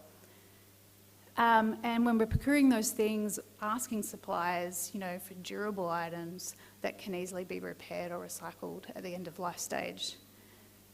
I've talked a little bit about building design in terms of facilities. A big one there, carpet is huge. I think there's a huge amount of work that could be done on carpet, but one easy thing to think about, and even in this conference centre, maybe not in this room, but in the room that I was staying in, it was all carpet tiles. So what that means is that when you've worn an area of carpet, you can just replace those individual tiles. What otherwise happens, and looks like in this room, if there's stains on this carpet, they have to replace the whole room, or if they can't get rid of the stains and they want to replace it. So that's a huge amount of waste that then ends up in landfill. Carpet is heavy. So really, in most facilities and commercial buildings, we should be using carpet tiles. Something to think about in more of the planning stages is requiring space in high-rise for source separation of a number of materials, including textiles, well, mostly clothing in that instance. So this is about when you have a lot of residents living in a building, you might have enough volumes to justify having a clothing bin collection. And if you're going to have a clothing bin collection, you might also have e-waste, and you might also have bulky cardboard or polystyrene or soft plastics. So at the very planning stage, you want to require developers to think about that. And, we've got some Sydney councils already thinking like that and have done a lot of work in source separation of different material streams, such as Canterbury Bankstown, where in one of their DCPs, their development control plans, they're actually requiring buildings of a certain size with a certain amount of units to have 9 metres squared space in that high rise, so that you've actually got room for source separated collection. So some really great innovations like that. So I'm just going to talk quickly about data, and then Anne Prince, who's coming on next from APC Waste Consultants, is going to go into the detail. But you may not be aware that there was a new national standard for waste data and reporting done by Blue Environment for federal government. And in that, they recommend more granular categories for textiles. So like I said, in the beginning, there was really only two. Textiles and carpet was one category, and the other category was leather and rubber. So it's really expanding that so we can understand what types of textiles are coming through curbside systems. And already we've had about 13 Sydney councils that are starting to use those more detailed sorting categories. And I just recommend any councils that are planning a waste audit to really make sure that they do that for textiles, because otherwise, you know, you don't get that broken down data, and we're really trying to improve the data that's available in textiles. To add to that, we've also done 3 audits of council managed clothing collections. So that's where you have drop-off events or community recycling centres that are run by councils, and we've audited 3 different locations to just see what kind of quality is coming through, how much of it potentially needs to be reprocessed down a recycling pathway, how much of it is actually suitable for donation, and Anne's going to talk more about that. We've also done some market research. So we did a request for information to organisations involved in textiles recovery, and particularly clothing recovery, interviewed about 14 charities and commercial organisations working in this space, also had about 22 surveys, and we've had lots of discussions since then as well. And that was a huge learning experience for us, so that we could really understand the value chain with these different textile materials and what some of the opportunities for local government are. And one of the things that we really heard from that market research was, you know, there's potential for councils to work more in collection of textiles if they've got the capacity to do that. Mostly we're in clothing where there's that high reuse potential. But yeah, it depends obviously on individual councils and what sort of resources they have and what collection systems are already in their community. So just some examples up on the slide there. We've got some councils collecting at community recycling centres like Hornsby Council. That picture there of the purple lidded bins is from their huge CRC down in Sydney. They've got like 19 wheelie bins there collecting a huge amount of clothing every week. There's also a picture there of clothing recycling bin in a high density building, like in a mud. So that can really make sense if you've got enough residents in that building to justify a collection. In the middle picture is Ku-ring-gai Council's community drop-off event. So they ran a just clothing and bed linen donation drive, and they collected 15 tonnes of used clothing, which was processed by Vinnie's, and 10 tonnes of linen, which was processed by Blocktex. So they had a huge response, even though it was raining, to their event.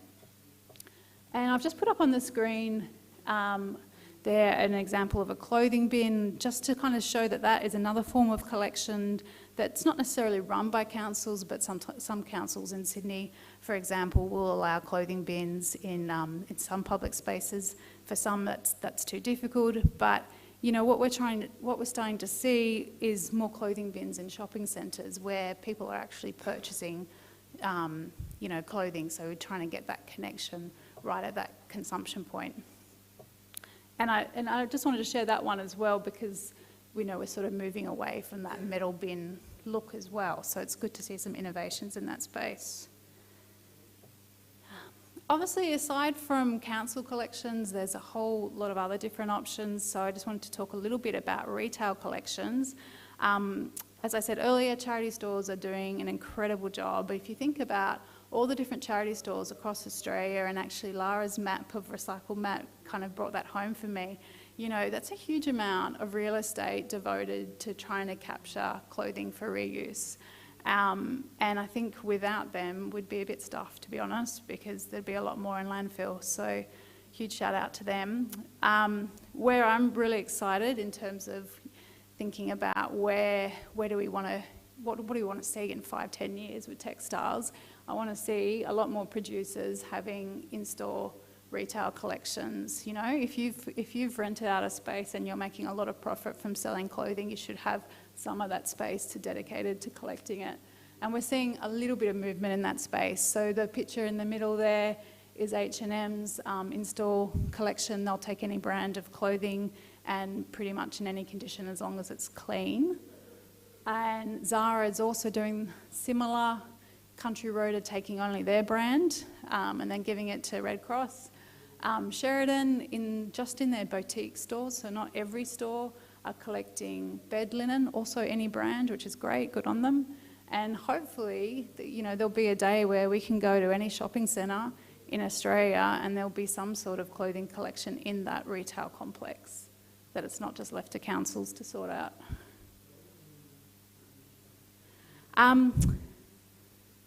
Other options for clothing collection is door to door. So I think sometimes we forget, we think about, calling Vinnie's or Salvos or one of the other charities that offer a pick-up service if you're moving and you've got some good quality furniture. We often forget that you can also call them for clothing as long as you've got enough to actually justify them coming to pick it up, and as long as it's in good condition.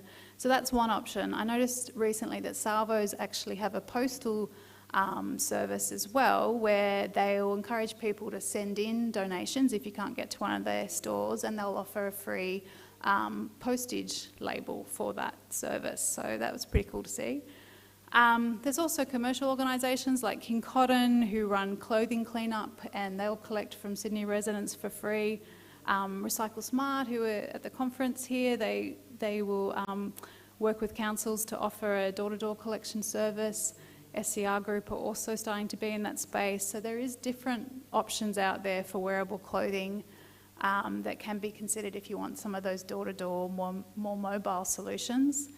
For unwearable clothing, which of course is the more challenging part of the material stream, there's starting to be a bit of movement in that space. So at the moment we've got Apparel and Textiles Recycling Australia offering a paid postage service. So a consumer can bundle up their clean textiles, it doesn't matter if they're ripped, as long as they're clean, and they can post it they can basically go online and book a pickup. So I've done that with both those providers, and you might pay $25 or something around that realm. It depends how much you want to send back, and you fill up your box. You can actually fit a lot of textiles in like a 10-kilo box, and then it's picked up from you, and then they will usually shred it and turn it into, what depends on which one you go with, but either a soft infill fibre or into like a recycled yarn. So there's some options out there, and they're getting boxes from all over Australia. So that's pretty cool to hear that, there are some people seeing the value of that and willing to actually pay for it. They're starting to partner with brands as well and offering like discounts to try and make that cost to the consumer, more attractive. Blocktex are also picking up from corporations as well, and doing uniforms. So there's a few more players in Australia at the moment, which is great. Oh, time. Okay, cool. And of course, there's also peer-to-peer reuse. So there's a lot of online platforms for secondhand clothing, and we're also seeing some rental platforms. So for those fashionistas that want to wear the different things every month, you can have a subscription service, and Glam Corner is an example of that. Okay, so just also education is another big space where councils are already probably doing a lot. Clothing swaps have been done by councils for quite a long time, really successfully. Clothing repair workshops are done by a number of councils in Sydney, also really successfully. Upholstery workshops, there's lots of options there. And all councils, even if you don't have a budget for doing anything with textiles, can at least make sure that your information about what to do with clothing that's still in good condition or in poor condition, what to do with it, you can make sure that messaging is there. So we tested this with charities and commercial reuse organisations to make sure we were saying the right things about what they could accept. And I've shared a few of those messages on the slide there. But I guess the main takeaway I would say is, hardly anyone can accept underwear, so forget about that. And you know, clothing really needs to be in good condition for it to be reused by charities. They don't have time to sit there and sew on a button. So if you want that cardigan to be reused, sew it on yourself, because otherwise it's probably not going to get reused in Australia, because doing repair when, you know, lots of tons are coming through your door is really, really difficult. So it really needs to be clean and dry. Mould can be an issue, so it can't be damp. No rips, no stains, tears or missing parts. I've talked a little bit about some of the options for unwearable clothing. Not everyone knows that there is actually a recycling program for old sports shoes, hiking shoes and thons. So Rebel, Sports, Athlete's Foot, all the kind of major retailers and sellers of sports shoes should have a recycling bin in their stalls. It may not be visible, but consumers can take shoes to them, and then it's sent down to Save Our Souls in Victoria, who turn it into like a, they mix it with recycled tyres and turn it into like gym flooring and retail store flooring. So that's pretty cool. And also EPA have got some digital assets on illegal dumping as well. I'm just going to touch really briefly on uniforms and then I'll finish up. So if you're procuring uniforms, there's a couple of things that you could include in your specs there. Happy to chat to anyone about that in more detail later. We're also doing a uniform recycling trial with 8 Sydney councils, which we're pretty excited about. It's only started in the last month, and we'll have more information this time next year and a case study on that, which hopefully can help other organisations. I'd just like to say it's pretty affordable, so definitely worth looking into.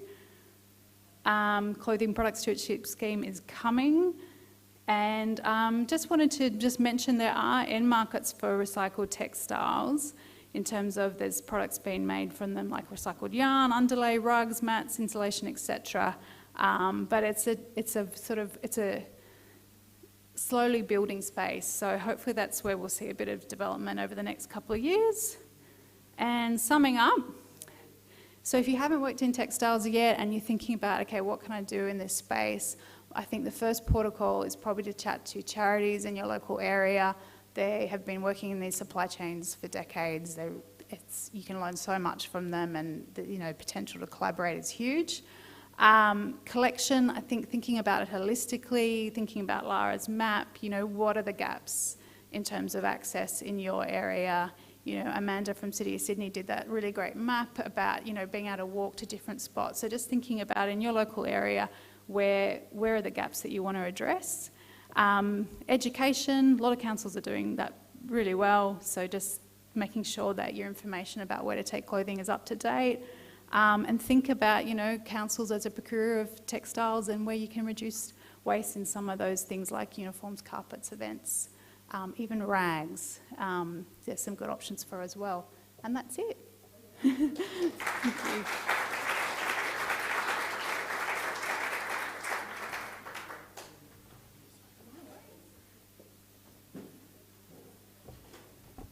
Thanks very much, Annie. And we'll go straight on. Anne Prince is the director of A Prince Consulting, here to talk to you more about textiles. Okay, it's me and lunch, and I'm going to do 20 minutes in 5. Just watch me. So I'm just here to give you a brief overview about data. So let's just get to the chase. So we've currently got about 6% of textiles are in the red bin. And as Annie's mentioned, there's between 0.5 and 1.5% of textiles in the yellow bin where it's not supposed to be. It's about the 3rd or the 4th largest contaminant in your yellow bin.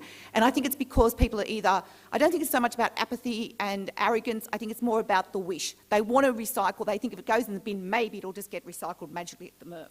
But it's a contaminant, so we need to get it in the right bin and we need to get it in the right system. So in terms of curbside, the New South Wales EPA has got a list of 73 categories that we currently do audits to. One of those categories is textiles, carpet. The other category is rubber and leather. So that tells us a big number. It doesn't tell us what it's made up of. So what we've tried to do, working with SS Rock and their member councils and other councils in Sydney, when we've been doing waste audits, is suggesting to them, let's go and do a bit of a mine into what is actually in those textiles. So we've now got 18 categories, and I'm the girl that always said, whoever developed 73 categories at the EPA has never done an audit, and now I'm doing 18.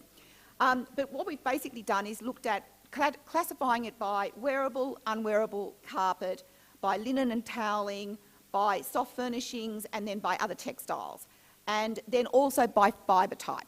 And so we need to know what these materials, not only what they are, but what they're made out of, because depending what they're made out of, whether they're a blend or a synthetic or a natural, as to what their pathway is going to be for reuse or for recycling.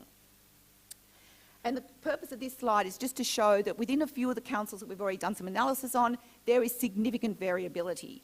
And as Annie said, there's 52,000 tonnes of textiles that are in the domestic waste bins in Sydney every year. So that's why we're worrying about it, because it's something we need to address as the next part of the hierarchy. In terms of, you can do it by weight, you can do it by volume, you can do it by count, and depending which way and what the measurement is as to what the answer is. So this just shows you the proportions by weight, but then if you do it by count, so particularly for the wearable component, the charitable sector want to know how many items they're going to get, not how much it's going to weigh. And depending what the item is and whether it's winter or summer, and the weight of the fabric and the weight of the item as to how many items they're going to have to get to receive and then process through their system. In terms of drop-off, we've also done, we've now moved to 28 categories. So with Annie and some other great staff that she has and great expertise, we were able to then split the clothing up into wearable, new with tags, good quality or low quality. And how we defined high and low quality was based on the brand name. So if it's Country Road, it went into good. If it was a Target, Kmart, lower end, it went into a lower quality because it has a lesser life. And then we looked at reusable or unwearable clothing as to whether it was suitable for recycling or whether it was only suitable for landfill. We split the linen and the towels into exactly that, bed linen and towels. We split the leather and rubber into were they shoes or were they accessories. And then the non-textiles really is all about contamination, where people have just put the wrong things in the bin. And a lot of the other textiles were things like masks, because masks are made out of textiles. Post-COVID, there is a massive mask. So if we did this at a different time in a different place, the mask factor may not be such an issue. It has certainly been a significant proportion in these audits that we've been doing. So again, ongoing data collection is important because textiles will change over time. So there's our 28 categories with Annie and co on the floor going item by item to work out what it's made from. So it is time consuming. And there's a photo of the masks, heaps and heaps of masks. The other thing that goes into the other category are things like mats and rugs and sheepskin things, all sorts of other bits and bobs. So far we've done 3 drop-off events, and we're planning to do some more because we're also looking at seasonality as to what people are disposing of. So we did an ongoing CRC, which was the Hornsby Council example. We did a once a quarter drop-off in a group of councils, and in 2 locations in the one council, and then a once a month collection, which was for a couple of councils that shared a similar drop-off location. And we've only got 1.5 tonnes of waste, textiles, and we've got 11 cubic metres. And then we've split that into 28 categories. It just felt like 82. So what we were really trying to do is get a proof of concept. How long does it take to do it, and what are we going to find out? And so what we found out from what goes to drop off versus what goes into the bin is it's much more about wearable clothing, a significant amount of clothing and a significant amount of wearable clothing. And of the wearable clothing at drop off, 50% of it is good quality, 46% of it is reasonable low quality, but 4% on average and 6% in one location is textiles clothing with tags that have never been worn, and in some cases never even taken out of the plastic. So we are, consumerism has gone mad, and I think War on Waste and Craig really shone a light on, you know, the wear it once, which is certainly not my mentality, but the whole, you know, the whole social media thing where you can't be seen in the same thing twice and post a pic is just gone completely mad. And I think because clothing has got to a certain price point, you know, younger people can maybe buy it more regularly, and then they just decide whether they like it or not like it when they get home, and they're not inclined to take it back if they change their mind. So that was quite an interesting statistic, I thought. This is just showing us what the percentages are by the type of fabric, so whether it's blended, natural or synthetic, because that will determine the pathway. So we've got a small amount of data, and what we need to do is get more rigour in the data. So, sorry, all that slide is trying to show is that these are the percentages, but they're the error bars. So the truth of each of these statistics is somewhere in between that error bar, and what we need to do is get those error bars much closer together so we've got a more accurate picture of what is going on. The difference between curbside and drop-off is shown here, and as I said, 50%, the blue is 50% is wearable material that goes through drop-off versus only 13% of what's being put in the bins. So, and it's a very small sample. So the key messages, I told you I'd do it in 5, is we need more data, we need it now. So anyone who's doing a waste audit, to reiterate what Annie said, if you are doing an audit, the incremental cost of adding on another 28 categories or another 18 is not that much. And I think we all need more data. We need to determine the minimum sample size that we need based on doing more samples so we can see what the composition is, what the accuracy is. We need an agreed method, so we've come up with these classifications and categorisations. We need to get that defined so everybody is singing from the same song sheet and everyone is collecting data in the same way. We need to do it both at curbside and at drop-off because there are 2 avenues by which people are using. And we need a central data repository where all of this data goes to so it can be used collectively for the collective good by everybody. I've suggested that might be SS Rock because they're doing they're hosting the textile action plan, but it can go to the EPA or anywhere. But I just think rather than having all this data in different locations, it all needs to be aggregated, which is something that Joe Pickens said yesterday. Enjoy lunch.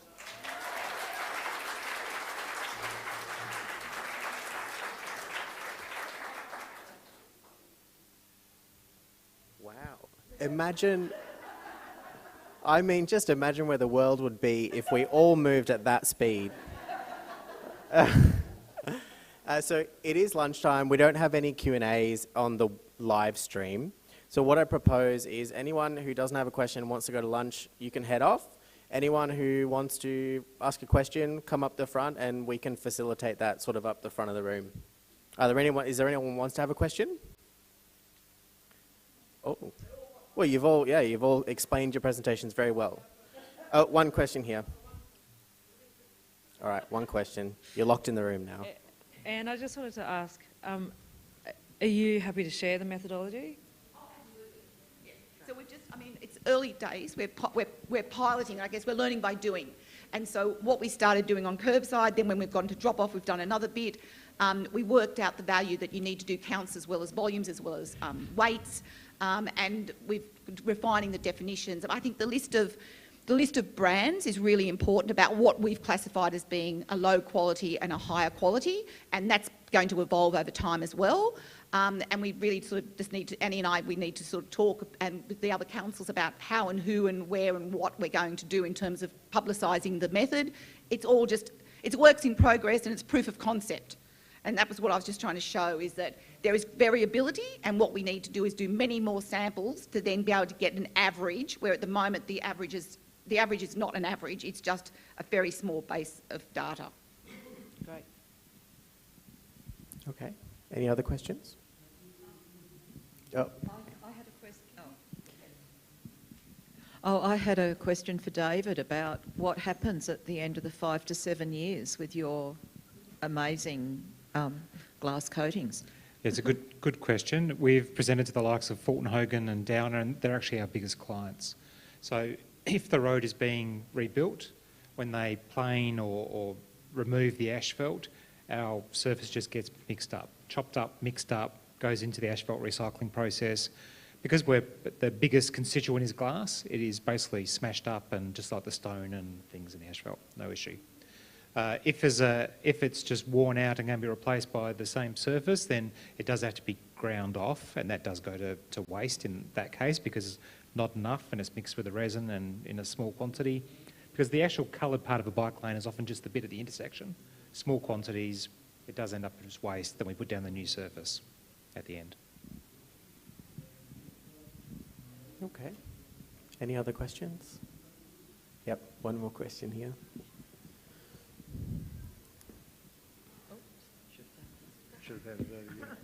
I got a question for you, Annie.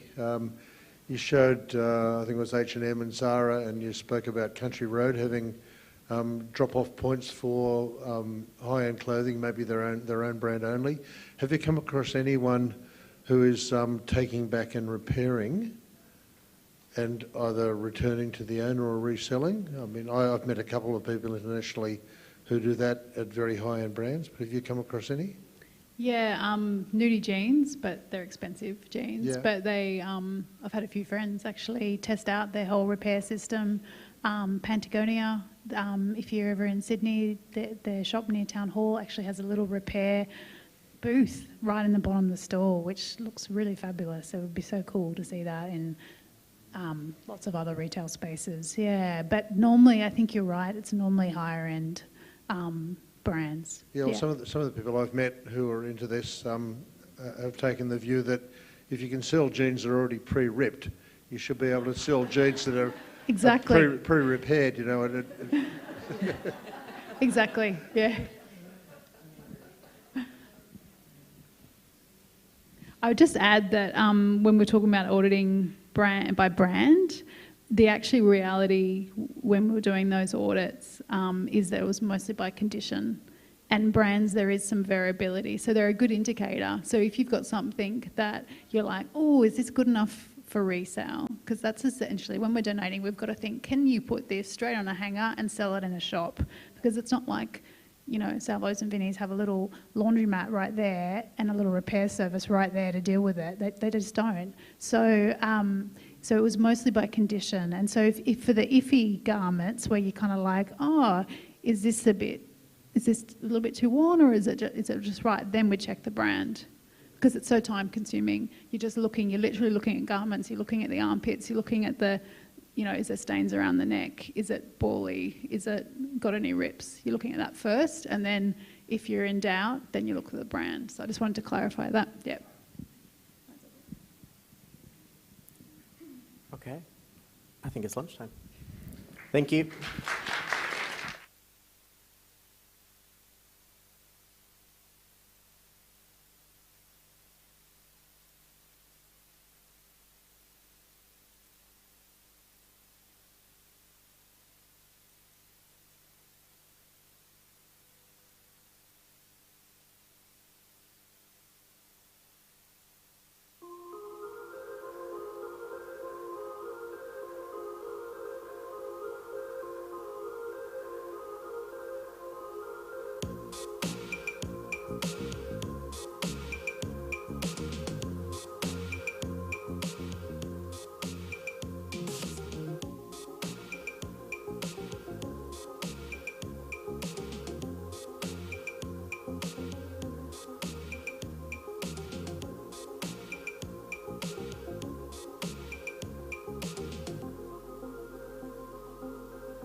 All right, good afternoon all. We'll kick off. I understand that there's a few people have started to run away given flights home and so forth, and a few others that will be doing the same during and after this session. So we'll keep it moving pretty quickly as we go through. My name's Rob Gregory. I work for a waste collection agency, East Waste in Adelaide, and I'm really excited to be able to present this session this afternoon. We do have an online audience, and there will be time for questions. We'll do questions individually at the end of each of the presenters, because some of the presenters do need to part of that group that needs to run off. So if you do have any questions, we'll be monitoring online questions. So anybody online that wants to ask questions, throw them in the live chat, and we can ask them at the end of the presentations, assuming the guys give us time to ask questions. So challenging waste obviously covers a very broad range of topics, and we've got that in our speakers today. So it's a really exciting mix of speakers that we have. Undoubtedly, you're all going to get great information from what they're presenting. So I'll stop talking, and I want to introduce Miss Renee McBrien, Queensland Children's Hospital, and designing waste out of the healthcare system. Thanks, Renee. Where's my clicker? Do I have a clicker up here? Sorry. Oh, thank you. Cheers. Hi, everybody. My name's Renee. I'm excited to be here because is anybody else here from health? Thank you. It's just my friend up there, Alex. I'm excited to share with you because this might be an eye-opener to you, actually what goes on inside a hospital. So we have an award-winning program at the Queensland Children's Hospital. We almost just won the Premier's Award in Queensland, but we have won Clinical Excellence for Sustainability. Because actually when you think about it, if you don't look after the environment that we all get to live and share in Australia, we put more pressure on the health system. For an example, in Melbourne there was a thunderstorm coming across the fields. It picked up all the pollen, took that thunderstorm across into Melbourne CBD and created what's called an asthma thunderstorm. Every single emergency department was full. And that's because of an environmental consequence to the health. So we have to, inside our hospitals, help to look after the environment so that we can actually together create a better future. So I'm a radiographer. What does a radiographer know about bins? Not much. I've just been hanging around them for about a decade, and I am obsessed with segregating waste and building an economy out of waste. I've been lucky enough to do a War on Waste TV show with Craig on ABC, profiling what you're about to see, but that was an old show. This is what I'm going to show you what's new. So buckle up. I'm going to talk fast because I've only got 20 minutes, but we're going for a roadshow. So hospital waste, don't think about it as medical and COVID-based and regulated. It's not all regulated. It is 7% of the national carbon footprint though. That's a lot, right? But actually it's 62% of what we have inside hospitals is recyclable or compostable. Sorry. Oh, thanks. So it's important that we start looking at it differently. And what you're looking at there is I'm going to break down that 7% of carbon footprint of Australia. And you can see that most of it's coming out of private and public hospitals and pharmaceuticals. So you can see there's a big chunk of where I work inside a hospital has got a lot to answer for. Sorry. So what we actually need to do inside a hospital is we don't have the luxury of creating sophisticated waste systems. There is no money for that. We are a healthcare service and you want to be treated, you want our money inside health to be treated for the sick when your family members get sick. So we are really running all of this on bare thread innovation. We have to be efficient, it has to be effective. You can't get a surgeon to do anything different but operate. So we have to really make something very clever inside our hospitals to prevent, reuse and recycle. So how have we done that? I can tell you that I've tried for years, it was clumsy, but I know now how to do it. It's creating an environmental sustainability plan. Put this thing down on paper, drag it into your strategic plan, but get the leadership involved. That is our executive leadership team. It's not a bunch of clinicians like I used to be that was passionate. These are the decision makers inside our hospital. And they have worked to create this plan, they've signed it off, which gives me the leverage now to make some pretty cool decisions inside our hospital. But as you can see, it's not a boring government document, right? It looks like a magazine. There are people all through it because this is about people change and behavioural change. We have to design waste out of health. You wouldn't think of it as a lot, but a metro hospital in an average city produces no less than 1 million kilograms of waste a year. Big ones, about 3 to 4 million kilograms of waste a year. This is not small-scale waste.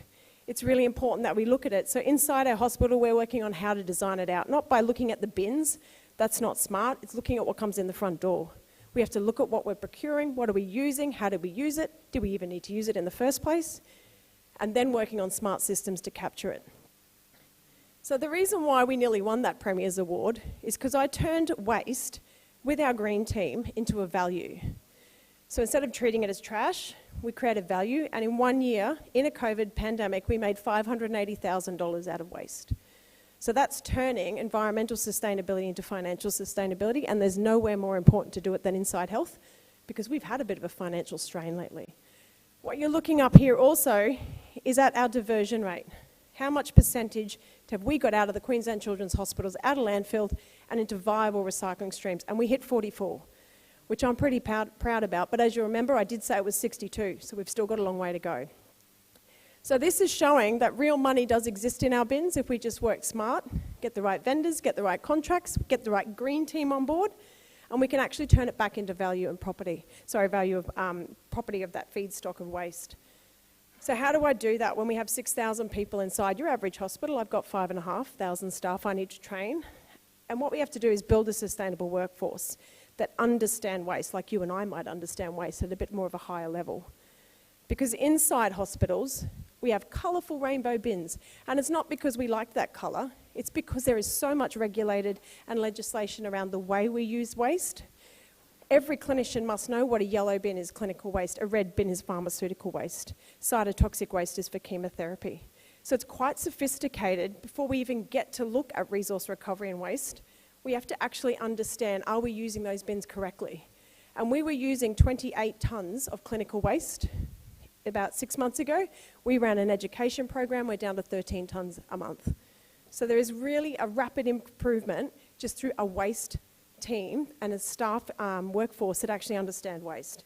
So this is a looking at our collective call to action. It's admin, it's medical, it's nursing, it's everyone. The operational team, everyone inside our hospital acts responsibly with our waste and our procurement. So one of the things we're trying to do inside a hospital is actually, we had a lot of supply chain issues through COVID, is actually dry that up and look for locally sourced, local products that are sustainable. And actually to try and go from this single-use culture that we have back to reusable. So this is one of my favourite projects we've driven, is we're trying to move 1 million pieces of single-use, unnecessary single-use pieces of plastic out of healthcare. Some plastic's good. This plastic's not good because it's used as a container from A to B and then back to the bin. And if we recycle it, that's great, but what if we reused it? So we replaced all of our single-use trays inside the hospital for reusable. And a nurse washes them, wipes them, dries them for 24 hours, they go back into the system. It was $4,000 to buy the fleet of reusable, and it's already saved $3,000. So it's also got that long-term financial gain as well. But looking at things like plastics inside hospitals, we don't have the luxury of having numbers all over our products. They're made across the world. No one really makes these items also to actually think about recycling. They're very complex, some of the things we have to capture in our waste systems. But we actually have a plastic feedstock system that can actually fuel a circular economy in Australia. And the reason why is because our plastics comes from the best environment. It is sterile, there's no yogurt, there's no lunch. In an operating theatre, in every operation, there's at least 15 to 20 pieces of plastic out which has had nothing in them but sterile water or a cleaning solution. And at the end of that case, it's never touched by a hazard material. That's the feedstock the plastic industry wants. And in one operating theatre, in about 10 operating theatres a day, you'd probably get about 660 litres of plastic. So it's a lot of volume. In our operating theatres, we have actually put in just plastic recycling bins inside, and that plastic has given a 50% reduction in landfill. That's how much clean, clear plastic feedstock is coming out of every hospital in Australia. So it's really important for the waste industry to understand and try and target this waste. It's not covered in blood and biohazardous, it's the good stuff. Come find us. What we also have is an amazing partnership with Cleanaway that allows us to use what we call in Queensland advanced recycling. And advanced recycling is a recycling bin, but we can start putting in different products, which are really important. LDPE, soft plastics. So in every operating theatre, They open up the case with a procedure pack, which is an LDPE bag, and they just start stuffing every single thing. Everything's opened like this, plastic on the top, paper on the bottom. Everything is sterile, handed into the sterile field. Every single piece of plastic is coming out, and this is huge volumes, about 1,300 litres a day coming out of operating theatres and ICU areas where they're doing a lot of high consumable turnover. So capturing soft plastics in health, there's a huge scope and large volumes of it coming through. And again, clean, clear, sterile. It's the stuff you want. What we can prove as well is even in a pandemic, we didn't leave COVID waste alone. So instead of saying COVID waste was just this avoidance, it had to go into clinical waste, it had to be regulated, we switched it into preclinical and postclinical. And anything preclinical, which means it hadn't gone to the patient yet, which means it was just clean plastics, could be recycled. And we managed to get our COVID waste down by 50% by that definition of what's clinical and pre and post-clinical. So what you're seeing here is unnecessary plastic that's in packaging and pathology labs. Never touched, just opened. Just opened and wasn't actually needed to do any COVID testing. It's just part of what comes in health. So as you can see, it's huge volumes of plastics again. We also have in health a PVC program, which is in about 800 hospitals around Australia. So PVC, number 3, it's really quite a lot of it in health. It's our oxygen tubing, oxygen lines, saline bags. So together with the Vinyl Council and product stewardship with Baxter, most hospitals in Australia recycle those, and they actually get recycled back into Bata gumboots, which is back in Bunnings. So if you go into Bunnings, it'll have a 50% recycled ticket on it. You'll know that's coming out of our hospitals. So that's a really important program as well. Inside our hospitals, we never put money in the bin. This is part of how we changed the financial reporting of waste, is we don't put 10 cents in the bin. So we have these amazing can bins all across the hospital, and we did the analysis, and the target was to get about 9,000 containers a month. That would be the ultimate goal. So we ran a campaign, and we are now at 10,000 a month. So we're actually collecting more than what our retail areas get because the staff are engaged. And that money from our Containers for Change goes back into our green team. So our green team are then empowered to buy procurement options. They've got a little bit of kiddie money to actually start making some innovative decisions as well. Talking about metal, so I'm going to skim through all of this. There's a lot of metal in health, and we should never put metal into the bin. You mine the earth to create metal. Don't put it back in the earth. Let's recycle it. So what we do, we have literally, it's a sanitary bin with just a flip-top lid, non-retrieval lid. It's past infection control. We can get laryngoscope blades, diathermy, single-use pulse oximeters. I'll even take an ECG dot. I'll take any piece of metal out of that hospital and put it into our recycling. We get about 1.5 tonnes a month. That's money. So I sell that then to local metal recyclers in Brisbane. So this is what it looks like. Again, this is not large scale, small scale. This is large scale metal recycling in places you probably weren't aware that it was there, which is really exciting. And even, I'll blow your mind, we used to throw out gold and solid platinum iridium into the bin. Now that doesn't make sense, but in our cath labs at the end of our tips, when we're finished using them, they were going in the bin. That's about 2.5 grand's worth, and that's about 6 weeks worth of work in a cath lab.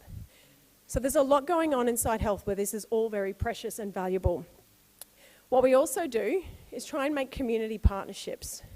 So looking, for example, all these amazing people who've turned up today with all this innovation across Australia, how do we partner with them inside our hospitals?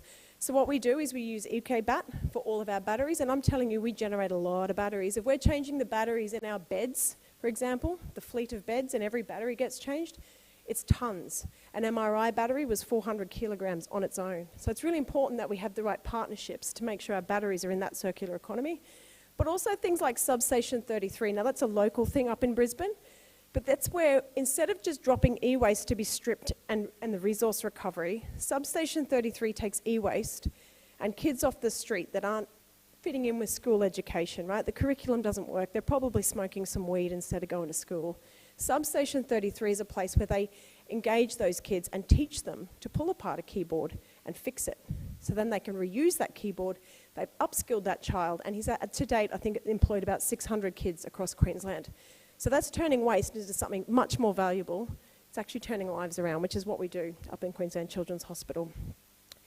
So I'll talk about food waste because it's really important in hospitals. We use a lot of food, and we wanted to actually hit the target of how we can divert our food waste. So what we did was I did a deep dive into our food waste, understanding how it goes up, and it's different in every hospital, and how it can come down. And then analysing, not to have bins everywhere, because food waste generates pests and smells, and actually you just want one bin in your hospital. So through a trial system, we analysed what we were doing, and we went through a whole audit and understood how it goes up to one bin at the pot wash area. So all catering assistants scrape every single plate from every single child down into one bin, and that one bin moves out to the loading dock. So we actually achieved, by doing this, training our catering assistants to value food waste to make sure it wasn't going to landfill. We got up to 85% of all food waste and kitchen production food waste into organics. And that took 6 months, but it is now set and forget and done. We also have, if we have non-perishable foods, Oz Harvest comes once a fortnight. That's if a cereal, even salt and pepper. But if a child from a non-infectious bed does not eat that lunch, we would not throw that in the bin. It will go into an Oz Harvest bin and they will collect it from us. If the bananas are going brown at home, you'd probably make banana bread. So that's what our kitchen does. Because we actually analysed the kids won't eat lamingtons. We used to always serve lamingtons. They'd go up and they'd come back down. They don't eat them anymore. So what the chef and I did was we figured out we made banana bread out of the old bananas. It goes up, it gets eaten. And we actually saved on those bananas as well. So it's just really adopting common sense across wide scale, which is really important. One of the other golden tickets we have in Queensland, and I encourage you to write this website down, is we have the Queensland Health Technology Sales website, which allows me and you, as a member of the Australian community, to buy government end-of-life things. So when I've got products that we can't reuse, but for common sense, it's not ready to be recycled. This could be maintained, repaired, reused. It could be used in any other capacity, veterinary industry. So what we have is this website where I can sell things. And this is where I've made $250,000 inside, I'll just flick that one back, $250,000 in 1 year is selling to the external people like you, businesses, community people, who might buy some office chairs that probably need regassing. They'll even buy those buckets that you're looking up there. I sell them to painters, local painters, and then they stopped buying buckets. We stopped recycling them, held that bucket in its highest value for longer. That makes sense. We also have an internal, what I want to do, an internal platform where I give things away for free, because quite often in big organisations, the left arm doesn't talk to the right. I create a platform where you can come and get these sorts of things for free. So if you've got a medical trolley that you don't want on 10A, 8B will take it. And that's had 100% uptake as well. But the health technology sales has allowed me to move things that are quite difficult to find a recycling solution for, like timber pallets. In COVID, we were able to sell those. But it's also about connecting some of this into the veterinary industry as well, which supports those. In particular, expired consumables. So everything that comes in, this is why my office sits at the in door, not at the bin door, is everything that comes into a hospital has an expiry date on it, just like your fridge. So we have to rotate stock all the time. We have to all be aware of dates and to use the products. So if it does expire, we connect and sell those into the veterinary industry. But I was sick of doing this. I did this for about 1.5 years and I was bored. So what I did create is a medical market day. And this is iconic, I feel, because what it is it's grabbing everyone in the hospital has to stop for 1 hour, everyone does a stock retake, and anything within 2 to 3 months that looks like it's going to expire has to come to the medical market day, and it is swapped. So emergency, who has high consumable loads, will take it, or ICU will take it, or theatre will take it. And actually what we did on the first one of these was save $183,000, and on the second one was save $112,000. Again, it's just common sense, but this is forcing that stock rotation on staff who are otherwise busy. But if we can't sell it, if we can't save it, what we actually do is really important to me, is that we actually connect with Rotary into the Rotary Rare. So this then allows unused and unwanted medical equipment to go into international aid. This is really important. This is about looking at single-use procurement. Things like a pair of crutches has a big number 2 in it and a line. That means can only use it once. So if a child walks from here to the door, that's single use. If a child walks from here to the end of Coffs Harbour, that's single use. There's no definition, it's just been used, which doesn't, again, make a lot of sense. So instead of throwing them out, instead of looking to recycle them, and we could, they're metal, we reuse them and send them overseas. And this is actually where it's going. Supporting villages and people on planet Earth that don't have the privilege of some of the consumables we have in health. You can see that this is going by a boat, because there are no roads where this goes. It's literally in such isolated villages, which is really important to support them with our consumables and our medical supplies that we can't use in Queensland.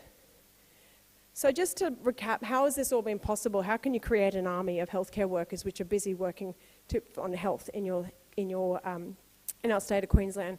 It's about socialisation. People often ask me, what's your job? And I said, well, it's bins, it's sustainability, but really my job is to be social. So if I get in the lift and someone doesn't know my name, I feel like I'm not doing my job, because my job is to socialise this work so that everyone inside my hospital belongs to this work and actively participates. So you can see me down in the foyer, waving those gumboots, showing people how to recycle, getting the kids involved, doing Juice TV, which is an internal TV program that then pushes it back into the bed entertainment for kids so they don't miss out. But this is about socialisation. Trying to bring the Keep Cup back is on every single internal screen and external screen. It's about pushing the message out, not just internally, like normally bins are very back of house. This is about pushing the message and our sustainability work to the front. Our green team is our secret weapon. We have about 200 healthcare workers who are actively, and as passionate as I am about what we're doing inside health to create a sustainable healthcare service. So we actually have a monthly meeting, award program where we celebrate each other, and that's our award. And I'm so excited because there's a timber recycling person here, but that's how I recycle timber in our hospital. I laminate it together and I make awards out of it because I don't know what else to do with it, to be honest. So that's part of how we celebrate each other, is just literally by getting together every month, listening to people who work in all different parts of the hospital and creating active, sustainable solutions. So I'll thank you very much. I hope I didn't go over time.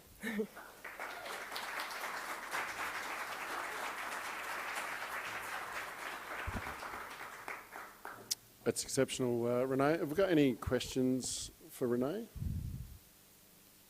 There is one at the back, so you'll need to come back up, Renee. That's all right. We'll get a microphone there. Go for it. Hi, my name's Margot. I work for City of Canterbury Bankstown in New South Wales. That was the most inspiring and engaging presentation, I think, of the whole conference.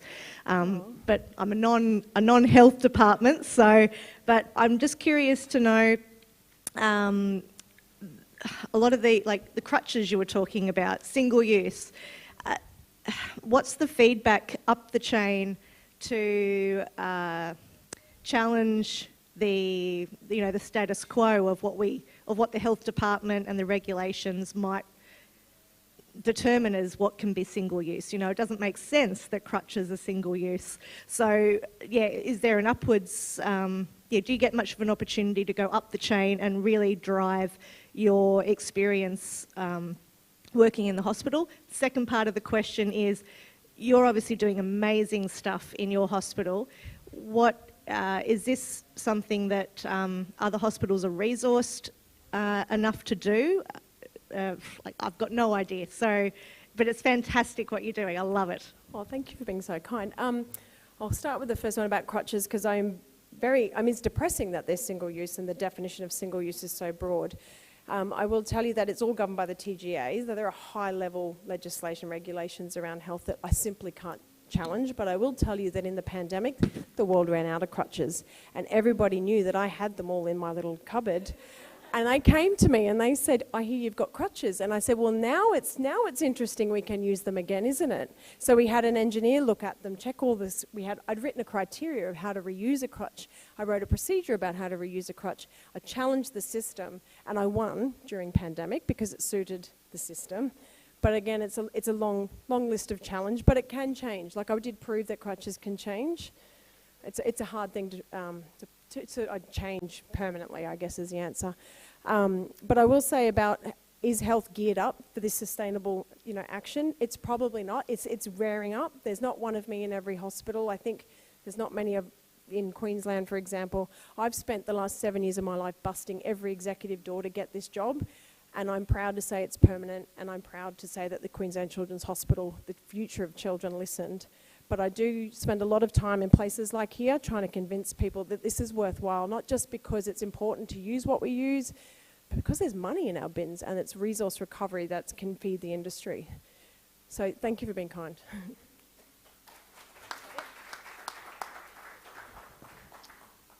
One more question, if we can just get the microphone across. No, you need it for the stream. Oh, sorry. I'm a nurse, and how fabulous that was. Thank you. Have you looked at linen and blueies. Oh, talk about blueies. Alex up here would be very interested to talk to you about, because he's got the greenie, which is the compostable Australian standard compostable greenie, which replaces the horrid bluey. And things like changing our procurement for that, you've got to get the gears in line and you've got to get everyone on board. It's a difficult thing to change procurement at that level. So we are looking at changing our our blueies to greenies. And I reckon, give us a year, Alex, would have it all sorted, wouldn't we? We could sort that out. The other one with linen. Linen is a big problem in health because it has a huge amount of water and energy to keep washing it. So I train our staff to not use them. I have dollar signs on every piece of pillowcase so that if you reach for a bunny rug for a child, you know it's 89 cents to wash it. So I'm trying to tap into the concept of what it costs to pull for something. But actually torn linen and how it actually, at the end of its life cycle, does need attention, which I think is probably going to lead on to our next presenter very nicely. Wonderful.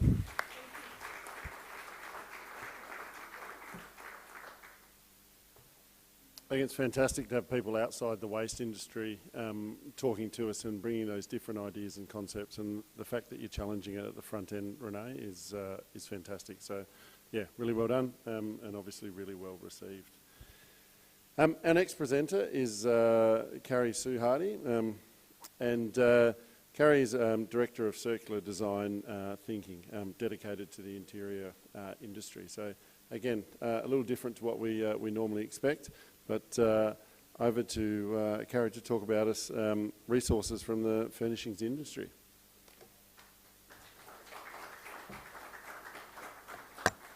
Thank you, Rob. Thanks for having me. Good afternoon. So you'll see a lot of similarities to what Renee was speaking about. We're just talking about a different industry.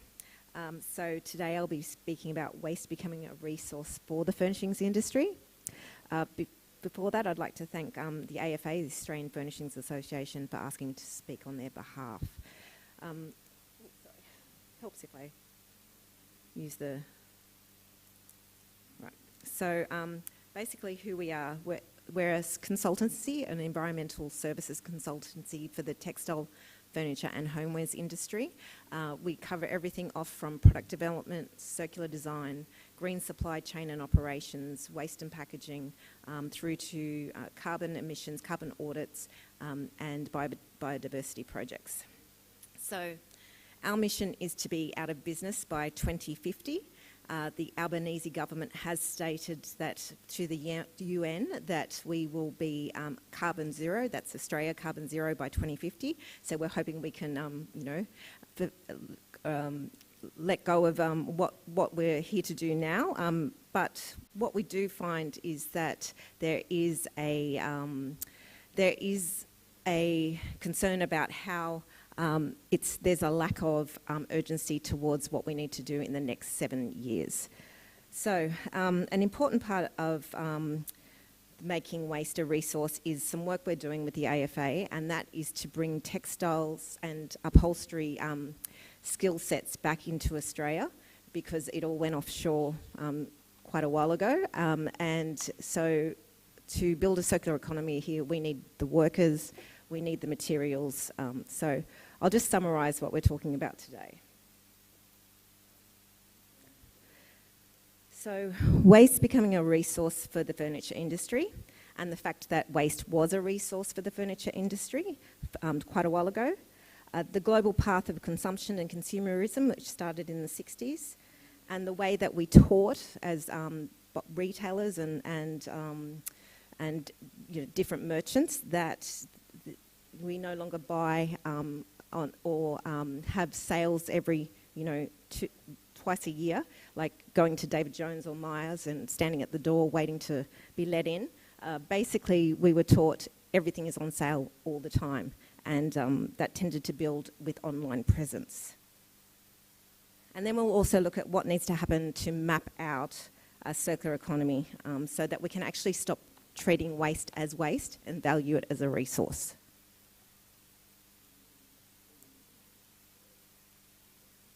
So what is waste?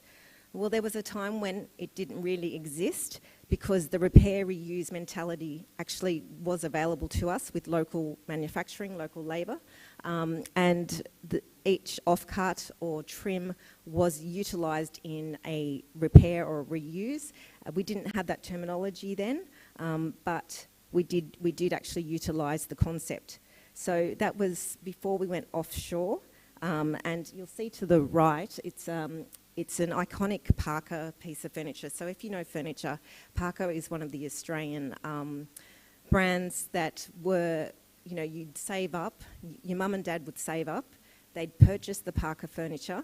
If there was some issue with the timber or with the upholstery or the foam, it would go back to an upholsterer or to a carpenter, and it would be fixed, it would be looked after. And then that would be handed from generations to generation.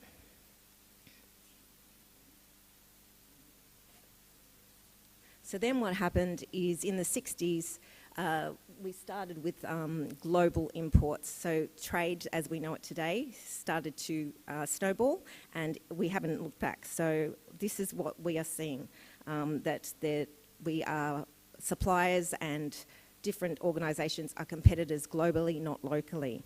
And then there's a list of just, I think that are quite important. So our behaviour, our buying patterns changed from the 60s onwards.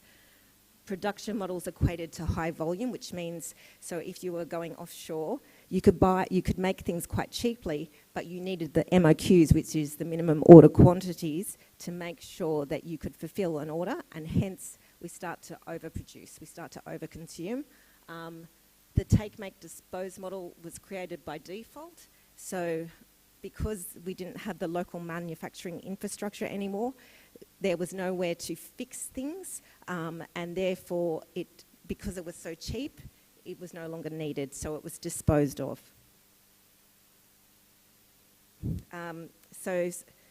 Surplus waste and continuous discounting devalued everything. So the perception changed in industry.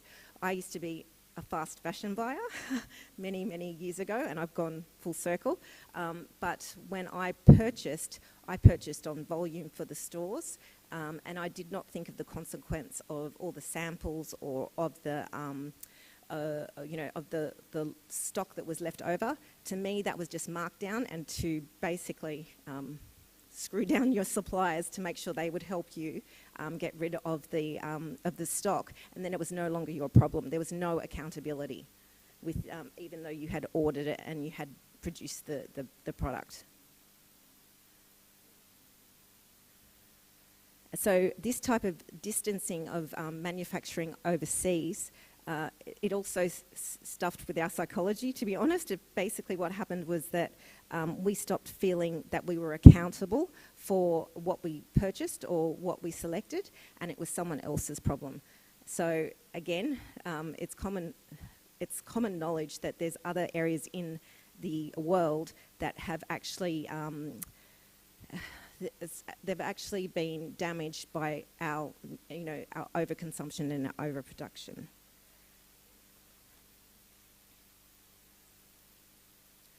I shop, therefore I am. So fast furniture, what happened from the 60s onwards was that lifespans of, and I'm using sofas as an example, but lifespans diminished from 30 years. So you would get a sofa that was made for 30 years and it would be handed down, to 10 years, to 5 years, and now even 3 years. So by the 1980s, Australia's exports were majority to the furniture industry in Asia, and those mega factories needed volume for sales. So low material costs and baseless labour removed any obligation from us as a country, to be honest.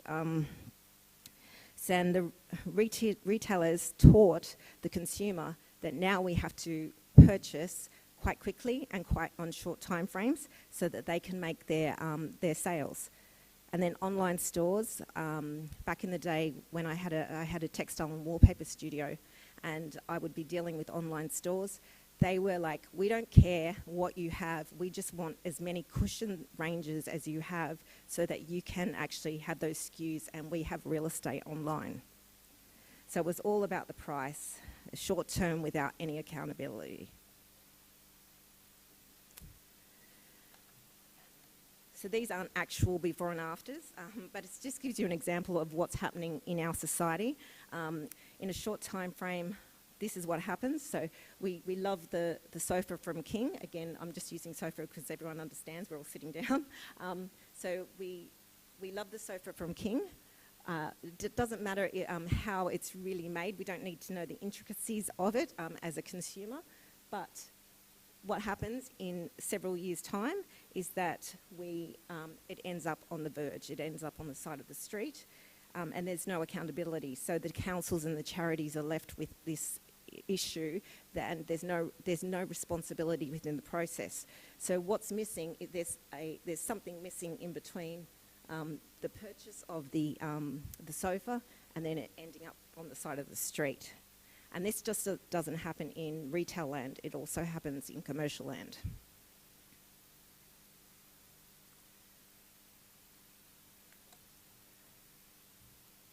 As mentioned before, online SKUs, their real estate is to have as many as possible.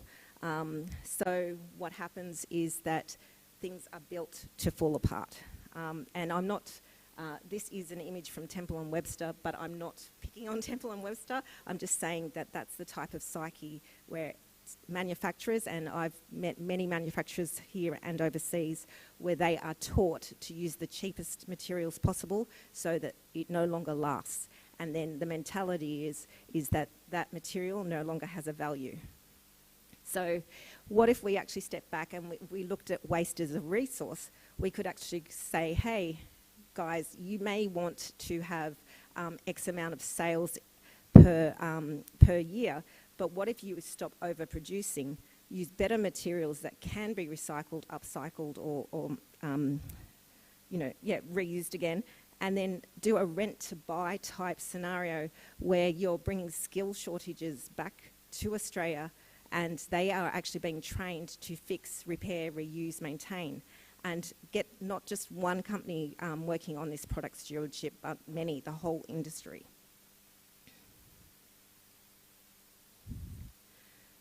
For me, this is the blue couch and fantastic furniture. In, I think it was the 90s, they released a blue couch that was like for $200. And this was, to me, the pinnacle of fast furniture. So it was then that people started to dispose of their furniture like you would dispose of fashion. So as we all know, fashion is one of the biggest polluters in the world. Furniture then followed suit, and now it was a trend. Instead of having something for a year or 2 years, it would be 6 months. And this is, and this doesn't mean just furniture, it means rugs, curtains, homewares, you name it. Every part of the interiors industry, both in a retail, like from a residential perspective to a commercial, has this problem. It was basically just cyclical, where if you didn't have the newest, the shiniest, then you weren't up to what do you call it? Up to scratch. It was just like you no longer, you needed the newest to actually be seen, or it all became quite superficial. So I found this to be what you would call gluttony. It's just, this is where my environmental journey began, and I started working for companies that believed that this way could be changed, that waste could be designed out. So designing out waste and designing and building in a perception of value is very important. So the quality of materials, concepts, functionality and genuine design are the utmost important in furnishings. However, we forgot that with the mega factories, and we needed volume to survive. So our industry needs to be brave enough to stop talking about the cost of sustainability and rather invest. So it's not a cost, it's an investment, because we cannot go on the way we have. It is not infinite, it is finite. It's important that we design with products with the end-of-life solution at the very beginning, So my background is a designer, and at seed stage, when you're coming up with the concept, you actually need to understand what is going to happen to the materials, the offcuts, what's going to happen to the actual product at the end of life when no one wants it and it needs to be disposed, and also what are the channels, the correct channels, to make sure that that can happen. And it's important that industry goes on the journey. I think that is the toughest area of this this shift towards the circular economy, because there's still this mentality that it will, it's never going to change. We can just do what we'd like to do. We have to support work to create a foundation to recycle and buy back locally. So we need consumers and we need interior designers to ask for recycled materials, local labour, and stop looking at just the price.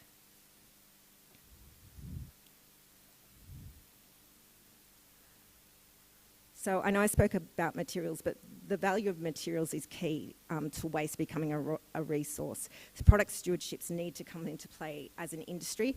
We've actually trialled with many different companies within the industry, and they've tried and tried again, but it's too expensive. Logistics, as you know, in Australia is quite expensive, but if we collaborate, so I'm part of a partnership called Trax Textile Recycling, and we recycle rugs, and we can't do carpets, but we can do furnishings.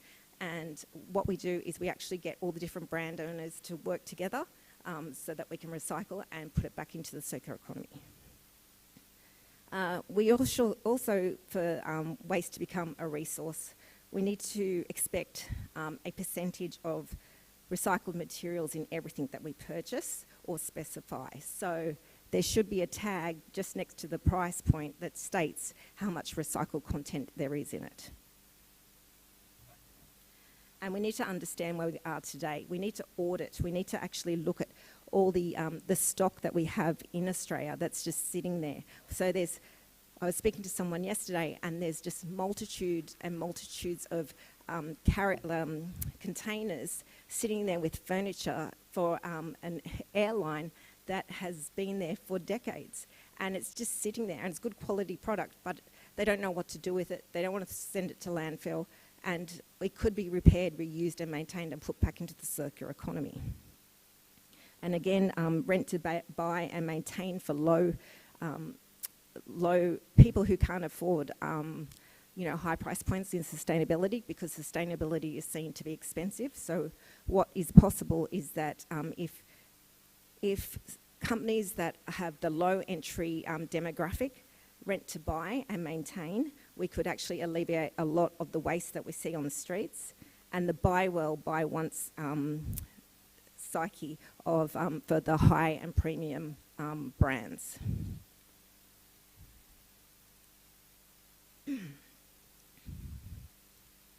So it's not just post-consumer waste we need to factor in. I touched on it, but we did a study recently for the New South Wales EPA, and we found out that 3 to 5% of pre-consumer textile waste is furniture industry standard. That means that's all going into the bin.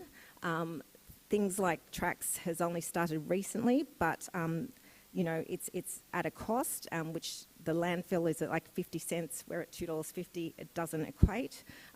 So there's a lot of work there to be done. And this is not just with textiles, this is to do with timbers and metals. It's all about 3 to 5% pre-consumer waste once you've looked at the production line and the offcuts that each material has.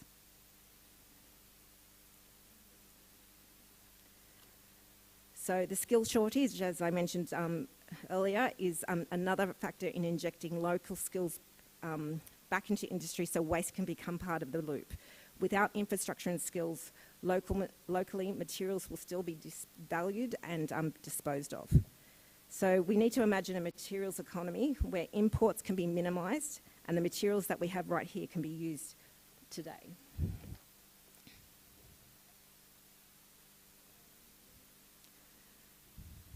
So in 2022, the Environmental Ministers' meeting declared that they would work with businesses to design out waste and foster materials by 2030. So we need to change the infrastructure. Firstly, complacency needs to stop, and ESG strategies and products and and ESG strategies need to be implemented into products and organisations, so not just through the products but also through the operations itself. And the biggest hurdle is education.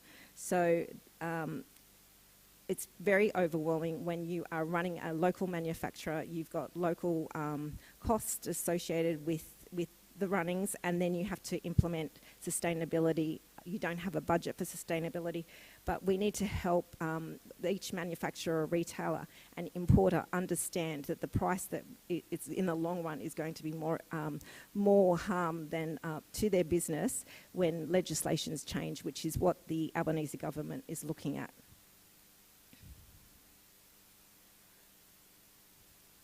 So, sorry. So just quickly to summarise, for waste to become a resource, we need to value the products and have end-of-life solutions designed into each piece. We need to stop overproducing and to build in repair, reuse and maintain infrastructures here in Australia. And we need to inject skills locally into Australia again, because some young kids don't even know what the word upholstery means. We need to be responsible as an industry and as individual organisations. We need to work on materials in a circular movement where product stewardships are created for the industry, not as individuals. And we need to help councils and charities and get them involved, because they're having to deal with the issues that we've created. So we need to track and be transparent about how we're working as well through things like the digital product passports. And most of all, we need to just start and make things happen in the next 7 years. So thank you for your time.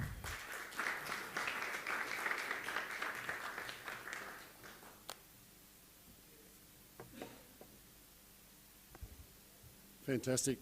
Carrie's got to run off very shortly, so any questions for Carrie before we move on? Yep, can't run away that quick. We'll get a microphone down so our live stream can hear us. Hi, Emma Thompson, Scenic Rim Regional Council. This might not be an easy one to answer, but you've talked a lot about the lack of skills now. I'm just interested if, where do we go there? Like, do we actually have trainers? Do we have demand for those skills currently? Is it a lack of marketing of the industry, or are we talking about a structural issue where there's other factors that are going to have to change first in order to, put those processes in place? So it's all of the above. Yeah. So the work that we're doing with the Australian Furnishings Association is called Take a Seat With Us program. We're starting with upholstery. So if you go to any manufacturer here in Australia, they are screaming out for upholsterers. So what's happening is that there's and I'm just using that as an example. This is to do with carpenters and everyone in the furnishings industry, I'm not talking about flooring or the built environment. I'm talking about furniture. So what's happening is that we've developed a Take a Seat program where we're trying to bring that skill back into Australia. So the problem is that there's only one TAFE that actually does it all, and that's Holmes Glen in Victoria. We do have something in Ultimo, but it's slightly different. And then again, we have something in WA, in Perth, but there's not enough bums on seats, pretty much. And so we're now marketing to migrants who may have had that skill prior, and they've actually, we're looking at what they have, but they might not have the capabilities from from the English language. So it's helping them understand that they can get that help within the TAFE system, and then, get them into an apprenticeship and into jobs. Also, lots of manufacturers are finding that they'll train in-house, but they don't want to train in-house, and the generation gap of the upholsterers who are, about to retire, there's no one to take over for them. So that's why there's an urgency to get skills back here. So we are speaking with all the different TAFEs about what is possible going forward. Yeah. Thank you. One more question. Thanks for that. Is there any brands that you see are doing the rent to buy model or making just high quality products that you'd like to recommend? Sure. So we're quite fortunate to be working with early adopters in the industry. So alongside the associations, we are working with some premium retailers. So the likes of Space is one of our clients, and they are looking through everything from not just their furniture, because they're importing, they're looking at their carbon emissions. So they're known to import Italian products, but then they're working with suppliers who have redesigned iconic pieces to then be dismantled, to then be updated. Then there's Colt Design. So we're working with the Cultivated Arm, and Cultivated Arm is all about repair, reuse, maintain.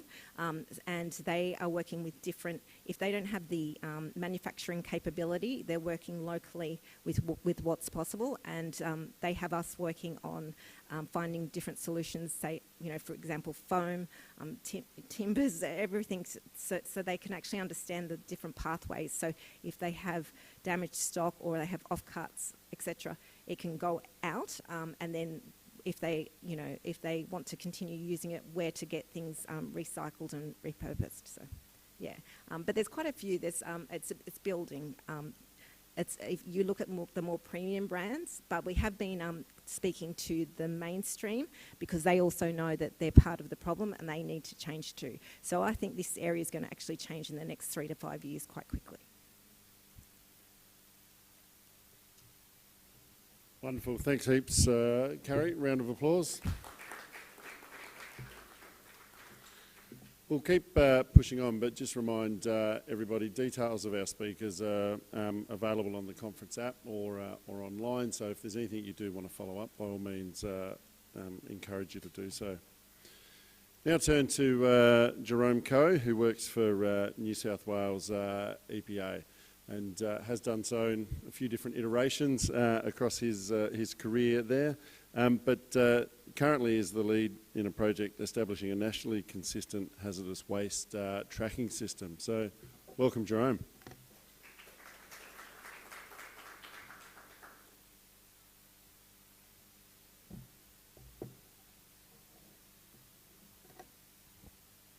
Thank you, Rob. Can everyone hear me? Hang on, just lost my notes. Good afternoon and hello. My name is Jerome, as Rob has said. I want to first acknowledge the traditional custodians of the lands on which we speak, and on which we meet, the Gumbaynggirr Nation, and recognize their continued connection with their lands, waters, and culture. I pay my respects to their elders, past, present, and emerging, and also welcome any Aboriginal and Torres Strait Islander colleagues who are here with us or online. And hello also to our live stream audience. So I'm here today to talk to you about the integrated waste tracking solution that the New South Wales EPA and the Queensland Department of Environment and Science are developing together. So in the audience is also Sally Thomas from the Queensland Department of Environment and Science and partner in crime.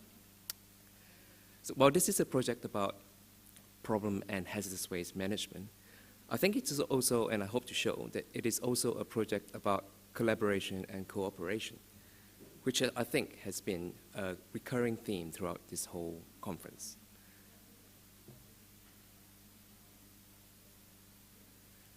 To start, I would like to take you through the reasons for why we're doing what we're doing. And it begins with what is hazardous waste management. So hazardous waste is waste that poses risks to the environment and human health purely because of the nature. And as a result, it's usually more regulated by governments. It is something that is generally carried out by private industry and regulated by governments. And local governments and local councils sit somewhere in between, so they do a bit of handling hazardous waste management, but also do a bit of regulating the hazardous waste management as well.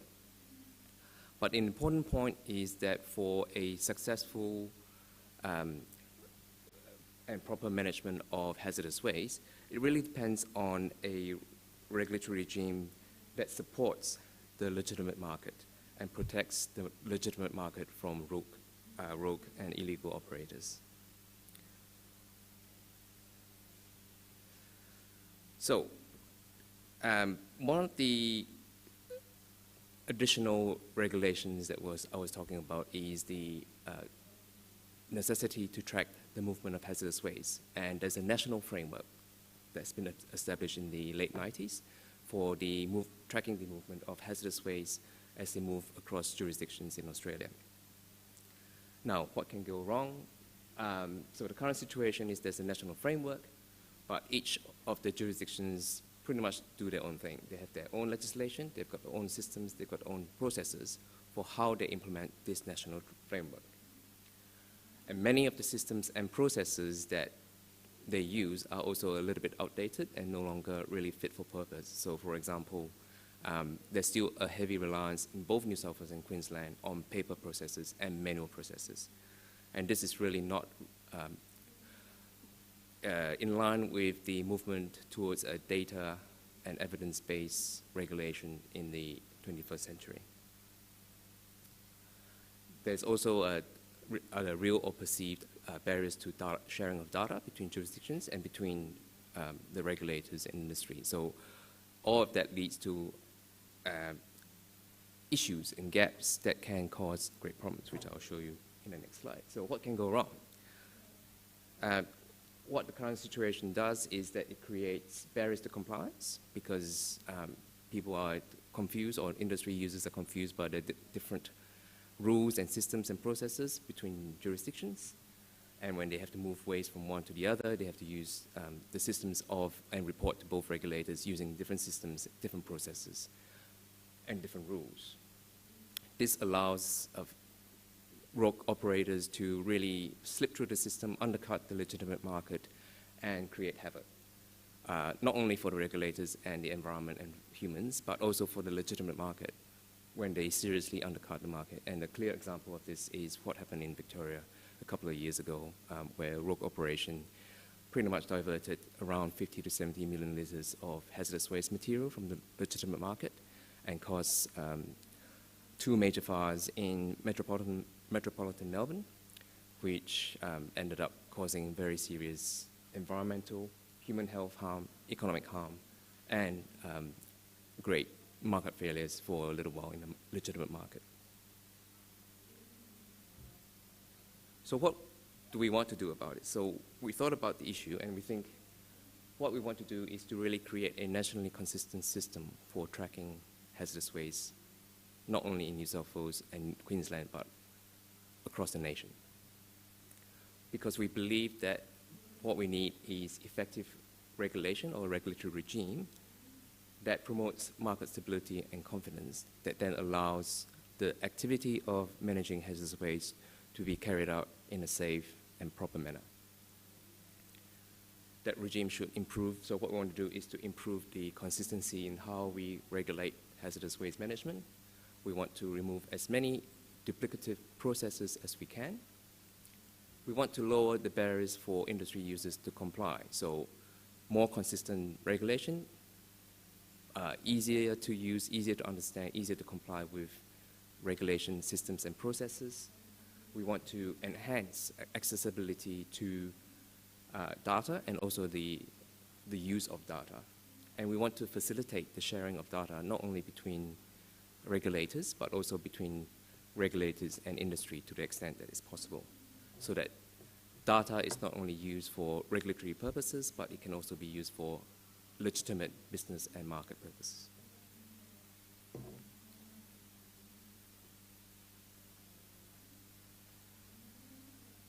So, So this nationally consistent system consists of 4 areas of focus, which are up there: a digital and tracking and data solution, a consistent system to classify and characterize waste, consistent policy and legislative change to support what we are trying to do in the systems and in the classification stakes, and also a data sharing framework that allows jurisdictions to share tracking data. The focus of what I'm doing is actually on the digital tracking and data solution. Flowing up to the next to what we are trying to do for this digital tracking and data solution. As I said, this is a interjurisdiction collaboration between the New South Wales EPA and the Queensland Department of Environment and Science. And what we want to do is to work together to build an integrated system that connects both jurisdictions and also replaces the existing systems in both jurisdictions that are outdated and no longer fit for purpose. Mainly focusing on paper processes and manual processes. The key outcomes, therefore, for this solution are to have what we call a nationally consistent solution. So what do we mean by nationally consistent? We want to create a single solution for New South Wales and Queensland. So in New South Wales, we actually have 2 systems that we use to track problem and hazardous waste. So we want to unify it and just say, let's just have one, don't have 2. We also want to use the same platform for New South Wales and Queensland because we believe that that will simplify the processes and the system used for tracking the movement of waste between Queensland and New South Wales. So we want to lower the compliance barrier for people who are doing that activity and make it simple and easy to understand and use. By creating a solution that can work for 2 jurisdictions, we hope to prove to other jurisdictions that they can also adopt the system if they want to. The other thing that we are hoping to do is to connect the solution with the existing system in EPA Victoria called Waste Tracker. Now, Waste Tracker has just been in existence for a little under 2 years, and we want to also demonstrate that if a jurisdiction does not want to adopt the system, they can do the other thing and connect with our solution. So the ultimate ambition is to create a nationally consistent integrated network of tracking systems that then allow jurisdictions to share data with each other, but also to enable the quick compilation of data from all jurisdictions around tracking and the movement of waste, hazardous waste. Another key outcome is, of course, improved efficiency for regulators in actually capturing the data, accessing the data, and then using the data to do our jobs in compliance and enforcement, but also in planning for future infrastructure and other policy decisions that this might relate to. We want a modern, high-quality solution that industry and industry users can use, and it's easy for them to use, intuitive for them to use, really cuts down on the costs and improve their business practice. As I said, the use of data can also lead to improved regulatory and business decisions. And finally, we want a system that will be widely adopted by industry. Translating these key outcomes into the key features of the solution that we're hoping to get. So we're looking at a system that has high configurability, and this will allow the system or the solution that we're creating to be used by other jurisdictions, because we want to show that the systems can be configured to match what each jurisdiction needs in terms of their legislation and policies. The high configurability will also allow the solution to be expanded to other regulatory applications. So we might not just want to stop at tracking hazardous waste. So for example, circular economy has been a very key focus of this conference. We see it as potentially a system that can also support circular economy by tracking the movement of materials from generation all the way to regeneration or reuse or repurpose. We want it to be a fully digital solution so that the data that we collect can be easily manipulated, shared, and analyzed. It has to be easy, efficient, and low cost to use. And we also want the solution to be easily connected with other business systems. So this will allow, first of all, connection with other jurisdictions if other jurisdictions do not want to necessarily adopt the solution. We also want it to allow connection with other business systems for companies and waste companies that have to use the system. If they already have a native waste management system that they use, what we want to do is to allow to connect their native systems with the integrated waste tracking solution so that it removes the double entry that's required. All they have to do is to put in the data that they need and collect in their native systems, and through the electronic interface or an API, you can push that data directly into the into our tracking solution without a need to enter the data a second time. And similarly, we also wanted to allow it to connect with third-party business systems that offer business management systems to other operators. In the same way, if they can push the data directly from what they collect straight into the integrated waste tracking solution, then it reduces the need for double entry and makes lives a lot easier for their customers in terms of complying with our regulations. So this is just a quick solution overview of what the solution will look like. So there's just basically 4 layers. The first layer is the tracking layer. So that's the system just tracks where from the location where the waste is picked up, from when it's traveling to the location it's been dropped off, all the way to when it's being dropped off. So that's the tracking layer. The second layer we call the authorization and agreement layer, and that's the process where the generator enters in the agreement with an agent or a transporter or receiver to manage their waste. And any authorization required either by the regulator in some instances or by the receiver in other instances is also handled in that layer. The third layer we call a public information layer, and this is what we call a marketplace of sorts, where people who want to have waste that they want to manage can go to that layer, find out information about which operators are able to manage their waste and who is actually authorized to manage their waste. So make it easier for people who generate waste to find a legitimate operator to manage their waste properly. We also hope to provide in the public information layer more general guidance for generators to classify the waste so that it tells them more about which operators they can use to manage their waste. And finally, the last layer is the reporting data and analytics layer, and this is really from the regulator point of view. We want analytics and reporting for the regulators to look at the data that we capture from the solution and use it to track compliance, inform policy, and highlight any issues with the systems. So the next part of the ambition is around industry engagement. So probably from the theme of this conference, it should be more like industry collaboration. So what we want to do is move away from the traditional model of doing things from a regulator point of view, where you have a very strict regulatory stance. We just say, this is a system, we build it, you guys have to use it. So that approach tends to create gaps and duplication for industry users, and it just creates a lot of sometimes unintended costs for industry. We want to move from that model to a model where we co-create or co-design the new solution with industry, so that industry gets the opportunity to give us input and advice on how the solution should be developed so that it actually works with how their business actually operates. And we see that integrated solution that's co-created with industry has a better chance of being accepted by industry down the track. So turning to, it's a lot of talk of what we want to do. Now I turn to what we have done so far.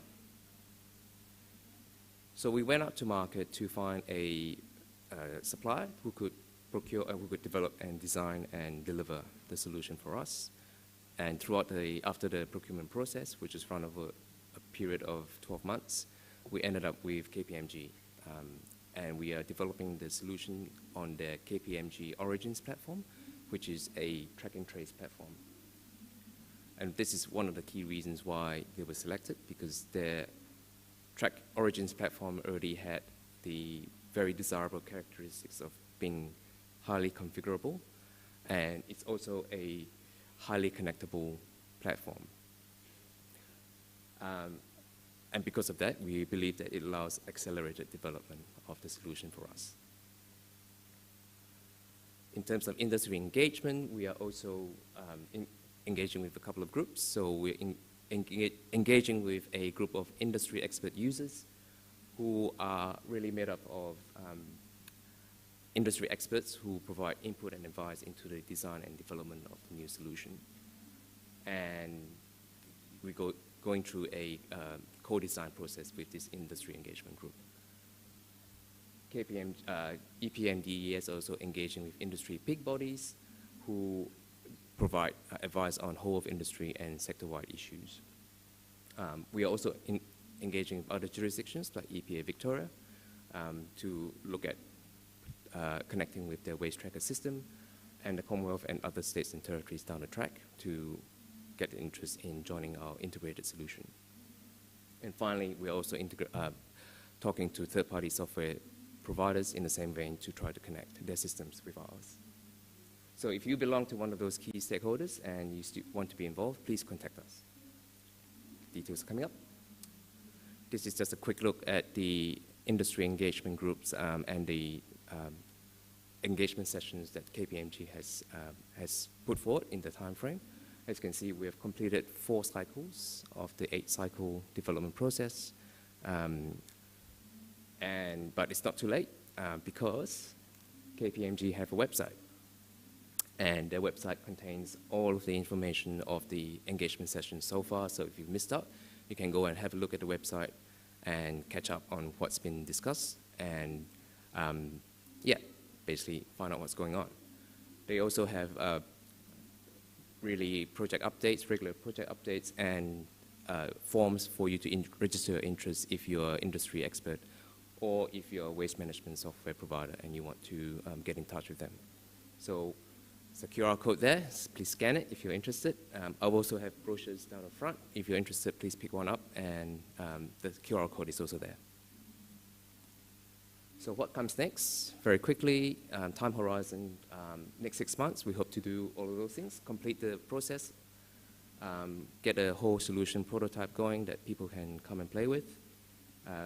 We're planning and testing the change management and transition in process.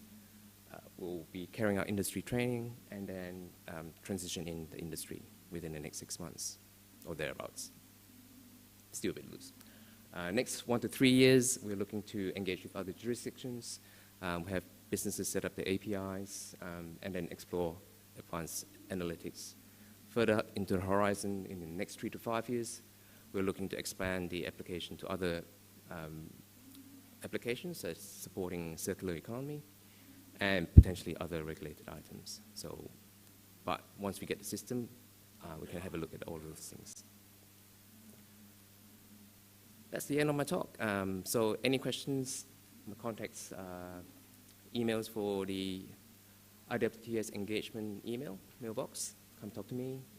For Queensland, if you're from Queensland, have questions about Queensland's implementation, that's the email you should email to. If you want to talk to KPMG about what they can do for you, the email's there as well, and go to the project website to have a look. Thanks.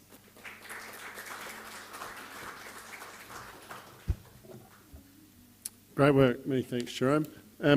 We're going to push ahead just because we're running short on time and want to give Mark the appropriate time to present on his. But I think it's great, Jerome, that we're actually seeing a state agency look beyond just its own borders to create something nationally. So fantastic for that. Jerome also does have to run away very quickly, so if there are any questions, make sure you nab him as he runs out the door.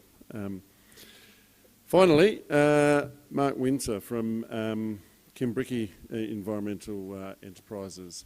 Rounding out our conversation today on challenging waste, but talking around particle board and some of the, obviously the issues with that, but how they've achieved to have a great outcome in this space. So please welcome Mark to the lectern. Thank you, Rob, and firstly, well done, everybody. It's Thursday afternoon. It's well past 3 o'clock. I've set my timer to 15 minutes. We'll see how we go. I think we should be able to get there. So a little bit about Kimbrickie, just before we dive into the engineered timbers. Kimbrickie is a somewhat iconic resource recovery centre in the beautiful northern beaches on Gadigal land in the northern beaches of Sydney. And we do quite a range of things to encourage people to separate waste and bring waste in so that we can recycle. And we recycle about 250,000 tonnes of materials a year of all sorts of things, from compost to brick to rock to stone to metal to e-waste. And one of the other problems we have is that we also landfill about 50,000 tonnes of material a year. And what we're constantly looking for is opportunities to not landfill that 50,000 tonnes. So this is really a story about relationships and romance and being courted and having a whole lot of people coming up to you with a whole lot of great ideas, and then working out who it is that you actually want to take out on that magical first date. It started with engineered timbers, and engineered timbers are a whole range of different things. I'd always thought, oh, it's particle board is a fairly standard comment, but in fact there's a whole heap of stuff that qualifies as engineered timber. We already recycle timber, so clean virgin timber will get chipped up and made into wood chips through our composting facility. But all this type of stuff reports to our landfill, to our transfer station, and then eventually to our landfill. So you can see all the different types of products there. There's a broad range. A lot of them are single-use packaging or offcuts and leftovers from buildings, works and that sort of deal. And we needed to come up with some sort of idea of how to manage that. And this is where the sort of first fleeting holding of hands and romance began. I get approached by a lot of organisations with great ideas about recycling things, and very often it comes from a position of, I've come up with a new way of recycling something and it's going to make X, and I'll work out people to buy X at some stage, but look, the process is great, you've got this stuff, we should do it. And to be honest, I always go through a bit of a sort of evaluation using my essential criteria. And my essential criteria really are, what are they going to do with the stuff when they've finished whatever it is that they're going to do?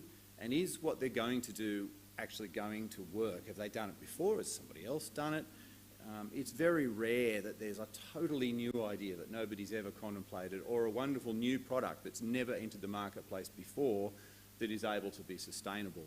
And that's where Redirect, our partners in this, and I'm sure you've all seen the fairly impressive stand on the way in.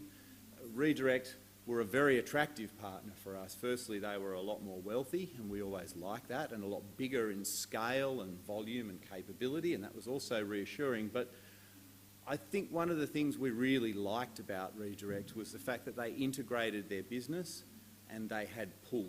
They weren't coming to us to solve our waste problem, they were coming up to us to solve their feedstock problem. And that was a really good place to start. They also have enormous capacity to do their own logistics, their own transport, their own manufacturing, their own marketing of finished product, and a ready marketplace, happy to take that material and looking for somewhere to take it. So they were ticking a lot of boxes. What could we bring to that relationship? Whilst we'd like to be, have the tab picked up for us and the door opened, clearly we needed to be able to bring something along. What we were able to offer was a chance for us to work together on a sort of new model for Redirect. Redirect at this time, and this was now over a year ago, I guess. I'm sorry, I'm looking at Aaron from Redirect, who's been gracious enough to come along on a late Thursday afternoon. At that stage, it was quite a new concept of actually separating materials that had been mixed up in waste.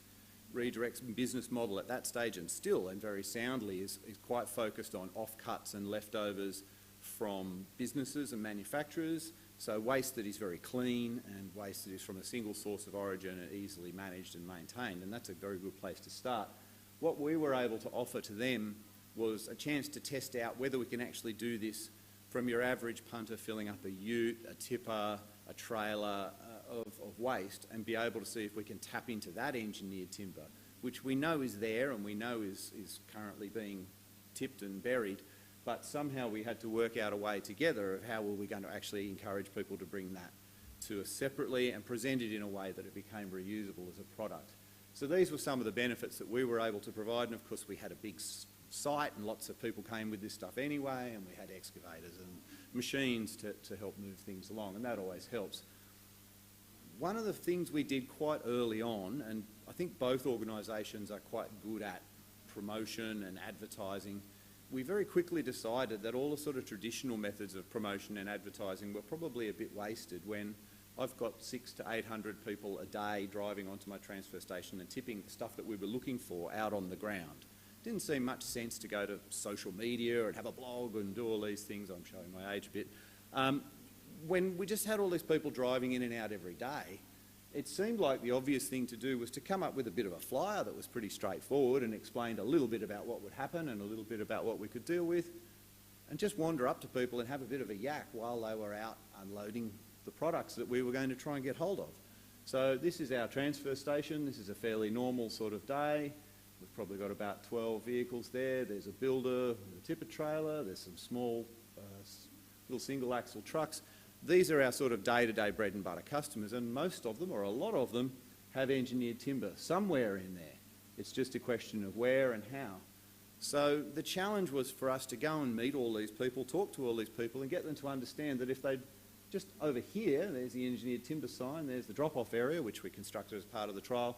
Bring your stuff over here, sort it out, separate it, and let's see if we can establish a bit of a self-haul market with customers who could take advantage of a bit of a price margin and a bit of a benefit, as well as then looking at how we could sort and recover the mixed waste. So we started with these self-haul guys because they were easy. So we got a bunch of builders that we knew and said to them, look, if you bring this stuff in, we'll give you a discount of about nearly 50% on the normal disposal cost, but it's got to be a certain standard, it's got to look like this. If you bring it in and you make a mistake a couple of times, we'll let you and we'll give you the cheaper price. But if you can work out how to play the game, then we can keep you going on that. And that was very much a sort of reflective process of just having some conversations, and people picked it up pretty quickly. So once some of the bigger builders worked out they could just separate their piles at building sites and then run one collection vehicle to 5 or 6 building sites and bring up all this clean stuff, that became a bit of a groundswell. But the one where we're really getting a lot of volume, as I'm sure Renee we were discussing earlier, is from single-use packaging and pallets, but not pallets as pallets, like a CHEP pallet, but a single-use softwood pallet that has engineered timbered plinths, like the little compressed fibre plinths that sit in the middle, or some other little feature that rendered it unsuitable for any other use than landfill or this process. So you can see quite a lot of the stuff on the pile here is this sort of single-use timber, as well as the traditional stuff of building offcuts and bits and pieces. We then had to start working out a way of actually pulling some of this stuff out of the loads as well. And we've tried a bunch of things. They were all very manual and they were all very low tech.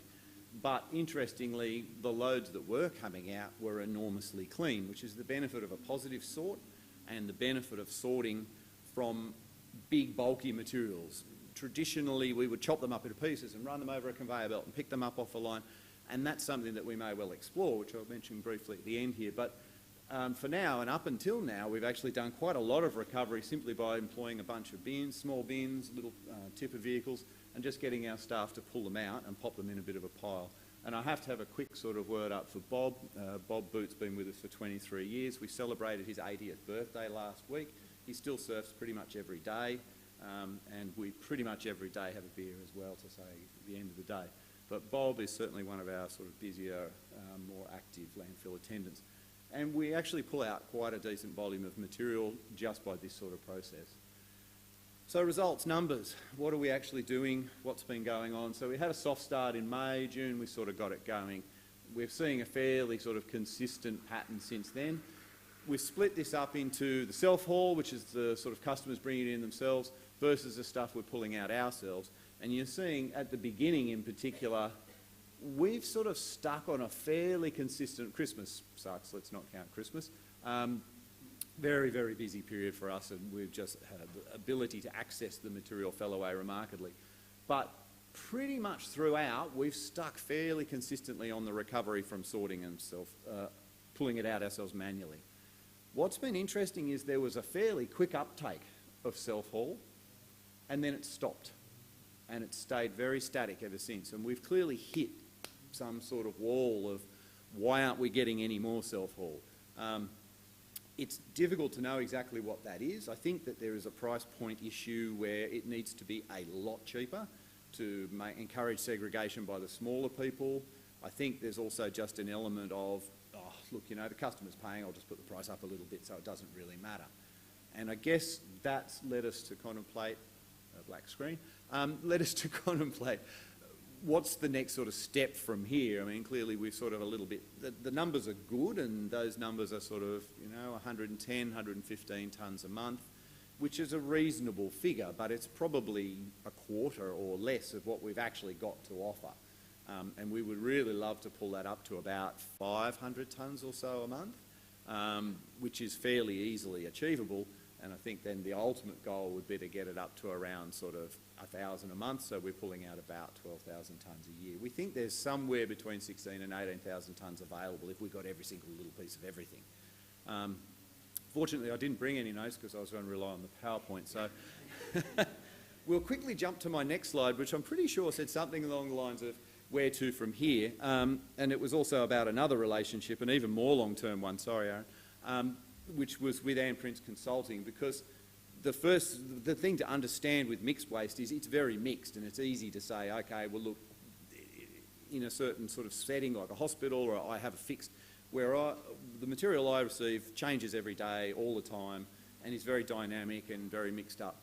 So to make sense of all of that, you need to keep auditing, and we did audit in 2016, was the last time we did a very detailed audit with Ann Prince Consulting, who I would recommend to everybody as a great operator and a great company. And that gave us some fairly detailed results at the time about what our waste makeup was like and the size and the structure of it, which would then inform us on going to the next level. The next level for us is to think about a waste treatment facility of some description to take the 35,000, 40,000 tonnes of waste that's going through that transfer station. We landfill some direct material as well. Break it up, separate it out, and give us the ability to recover the engineered timber stream in particular so that we can maximise the capture there, but also some of the other streams as well that we know are there that, again, are not practical to pull off a pile, but may well be practical if we're putting it through a more mechanised system. And they're the sort of obvious ones that you can see on the pie chart there. The sort of obvious ones like, sorry guys, I can't help myself, it's the end of the show. But they're things like cardboard is a fairly obvious one. There's a lot of cardboard. It's, again, a difficult one. It's a bit like the soft plastics debate. There's an enormous amount of cardboard in a tonne. So if you're charging by the tonne or you're getting paid by the tonne, it's a huge effort to get a tonne. But nonetheless, it's a valuable product for us. We get revenue from it when we on-sell it and send it back out to market. So it's something that's well worthwhile chasing. There's obviously ferrous and non-ferrous metals, and there's bricks and concrete. But what there is about 30% is engineered timber. A small amount of that's CCA, but the vast majority of it is reclaimable. And we're really excited by the prospect of pulling more and more of this out, particularly because the relationship with Redirect offers us the ability to do this, a genuine, nice little closed loop. I know we talk a lot, everybody talks a lot about circular. I know there's so many logos and icons and symbols that talk about full circles and loops, but the Redirect model is totally fair dinkum. They take a piece of chipboard, they go, they use it, they bust it, they fix it, they crush it, they make it back into a piece of chipboard. You really can't get much better than that. And so we're very excited to continue the partnership with them. We're hoping to be able to provide them with more and more feedstock of a quality that helps them to keep the materials going round and round. Obviously, from a technical perspective, it's better to be able to bring some fresh material into the mix, so we're not just making chipboard out of chipboard, but we're also making chipboard out of blue pine offcuts or single-use pallets or whatever other materials you can get. So our next stage from here is to do another audit to check our 2016 numbers, continue to work with Redirect about what sort of materials can go through the processes, what other opportunities there are to capture things that we're not currently getting, and then start going into a planning mode to look at building a form of facility. I've been involved with a bunch of different MRFs, dirty MRFs, composting facilities, and sometimes the sort of technological answer is not necessarily the best answer. Sometimes it's better off keeping things quite simple and just looking at sort of manual, fairly basic processes. So we don't want to jump to any conclusions at this stage, but the one thing we can tell from the last 12 months is that the material is there, it's absolutely available to get, and that we can give every single kilogram that we can generate from that site to Redirect, confident in the knowledge that it's going straight to a reprocessing facility and coming straight back out again. We're actually hoping to do some redevelopment work on a couple of our offices and seeing if we can get some Polytech products to be installed, or put a little bit of a plastic window in there and go, sourced from Kimbriki. May not be entirely true, but some proportion of it somewhere in there will definitely be our material. So look, I've hit the 15-minute mark. I'm going to miss my planes, probably so quite a few of you. Seem to have killed the AV, so I think that must be a bit of a finishing line. So thank you very much, everybody. Happy to take any questions.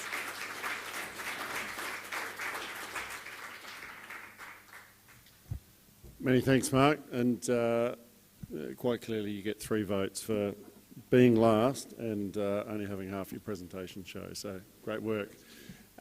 Questions for Mark before we run away to afternoon tea? One right down the very back. We can get a mic across. Thanks, Mark. Christian from Local Government New South Wales. Just curious in terms of, is there a gate fee or do you get paid? How does that? Yeah, so in terms of the finances, we do get a gate fee for that material. We have significantly discounted it below our normal gate fee. It's about half or slightly less than half of our normal gate fee for mixed waste. But we do still charge, and that's probably part of the source separation barrier that we're looking at, whether reducing that, is there some sort of price point that we can reduce that to? I guess we wanted to understand our costs as well, and that was part of the process of the trial, was understanding what are our costs associated with collecting, sorting and loading out, because that material has to get crushed and loaded out with our equipment as well. So, you know, going forwards, I think part of it will be reviewing that price pointing and looking at further discounting and seeing if we can get more, encourage people to do their own separation by giving a better margin between the 2 prices. But I think that's definitely one of the things we'll be doing going forwards. Amanda Kay, New South Wales EPA. It's more of a comment really, which is to say that's so excellent that you found a pathway for that stream. And obviously we've had lots of conversations with the organics industry about engineered timbers in the organic stream, and they're so hard to identify. It's so difficult to know what they actually made of. There are so many challenges there, and it's just really great to hear that there is a really, really circular, great solution. So thank you. No, well, thank you very much. I really can't claim very much of that at all. I mean, I think we're, to some extent, this whole opportunity exists because of, you know, Aaron's efforts with Redirect to produce a market and to produce a sort of pathway for the product. So, look, thank you and appreciate that, but it's certainly very much a partnership, and to, you know, some extent I feel like we're a bit of a facilitator.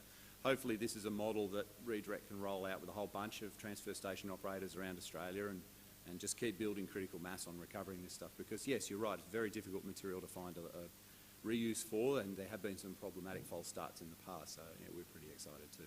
Okay, thank you.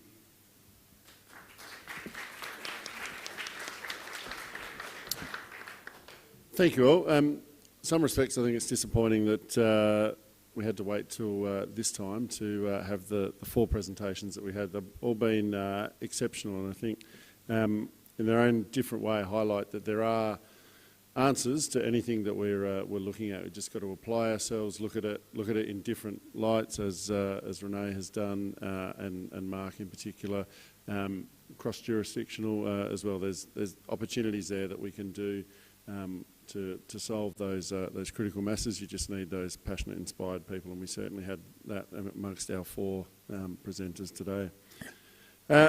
Off to afternoon tea now, which is sponsored by Waste Enforcement Association Australia. So thank you all. Enjoy the rest of the conference.